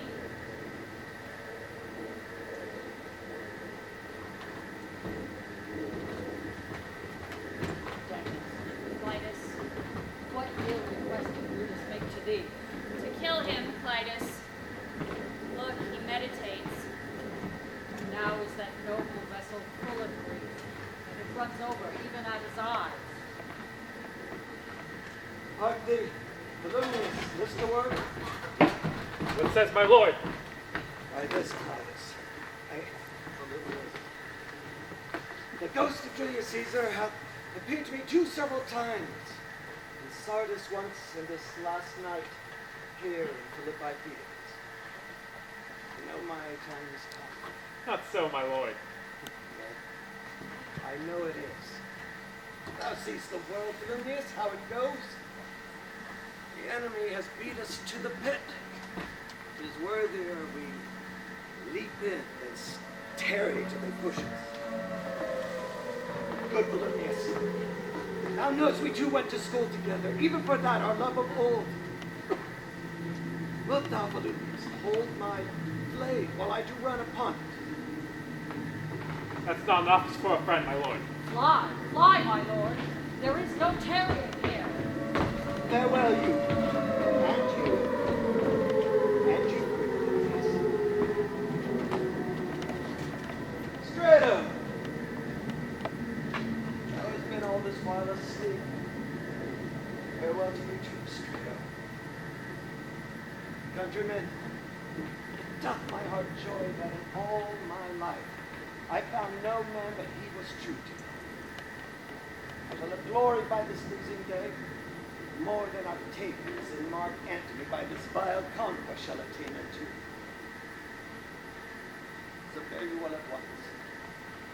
For Brutus' tongue hath almost ended his life's history. Whose bones would rest that have but labored to attain this hour.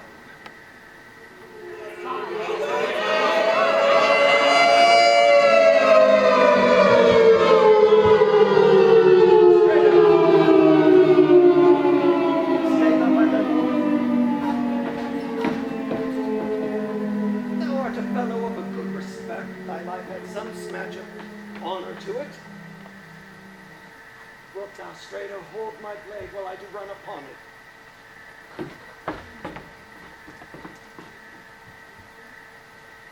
Give me thy hand first. Fare thee well, my lord. Fare thee well, Strato. Oh! Caesar! Now be still. I killed thee with not half so good a will.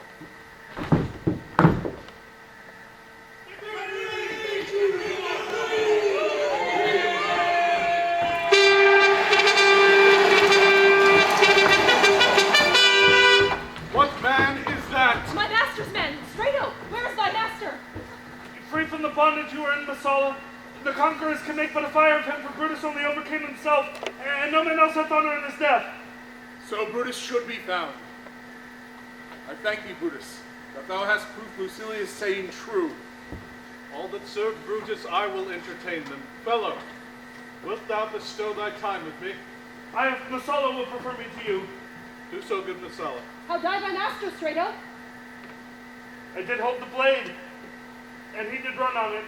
Octavius, then take him to follow thee that did the latest service to my master. This was the noblest Roman of them all. All the conspirators, save only he, did that they did in envy of great Caesar. He alone, in a general, honest thought and common good to all, made one of them. His life was gentle, and the elements so mixed in him that nature might stand up and say to all the world, this was a man. According to his virtue, let us use him, with all respect and rites of burial. Within my tent tonight his bones shall lie, most like a soldier, ordered honorably. So call the field to rest, and let's away to part the glories of this happy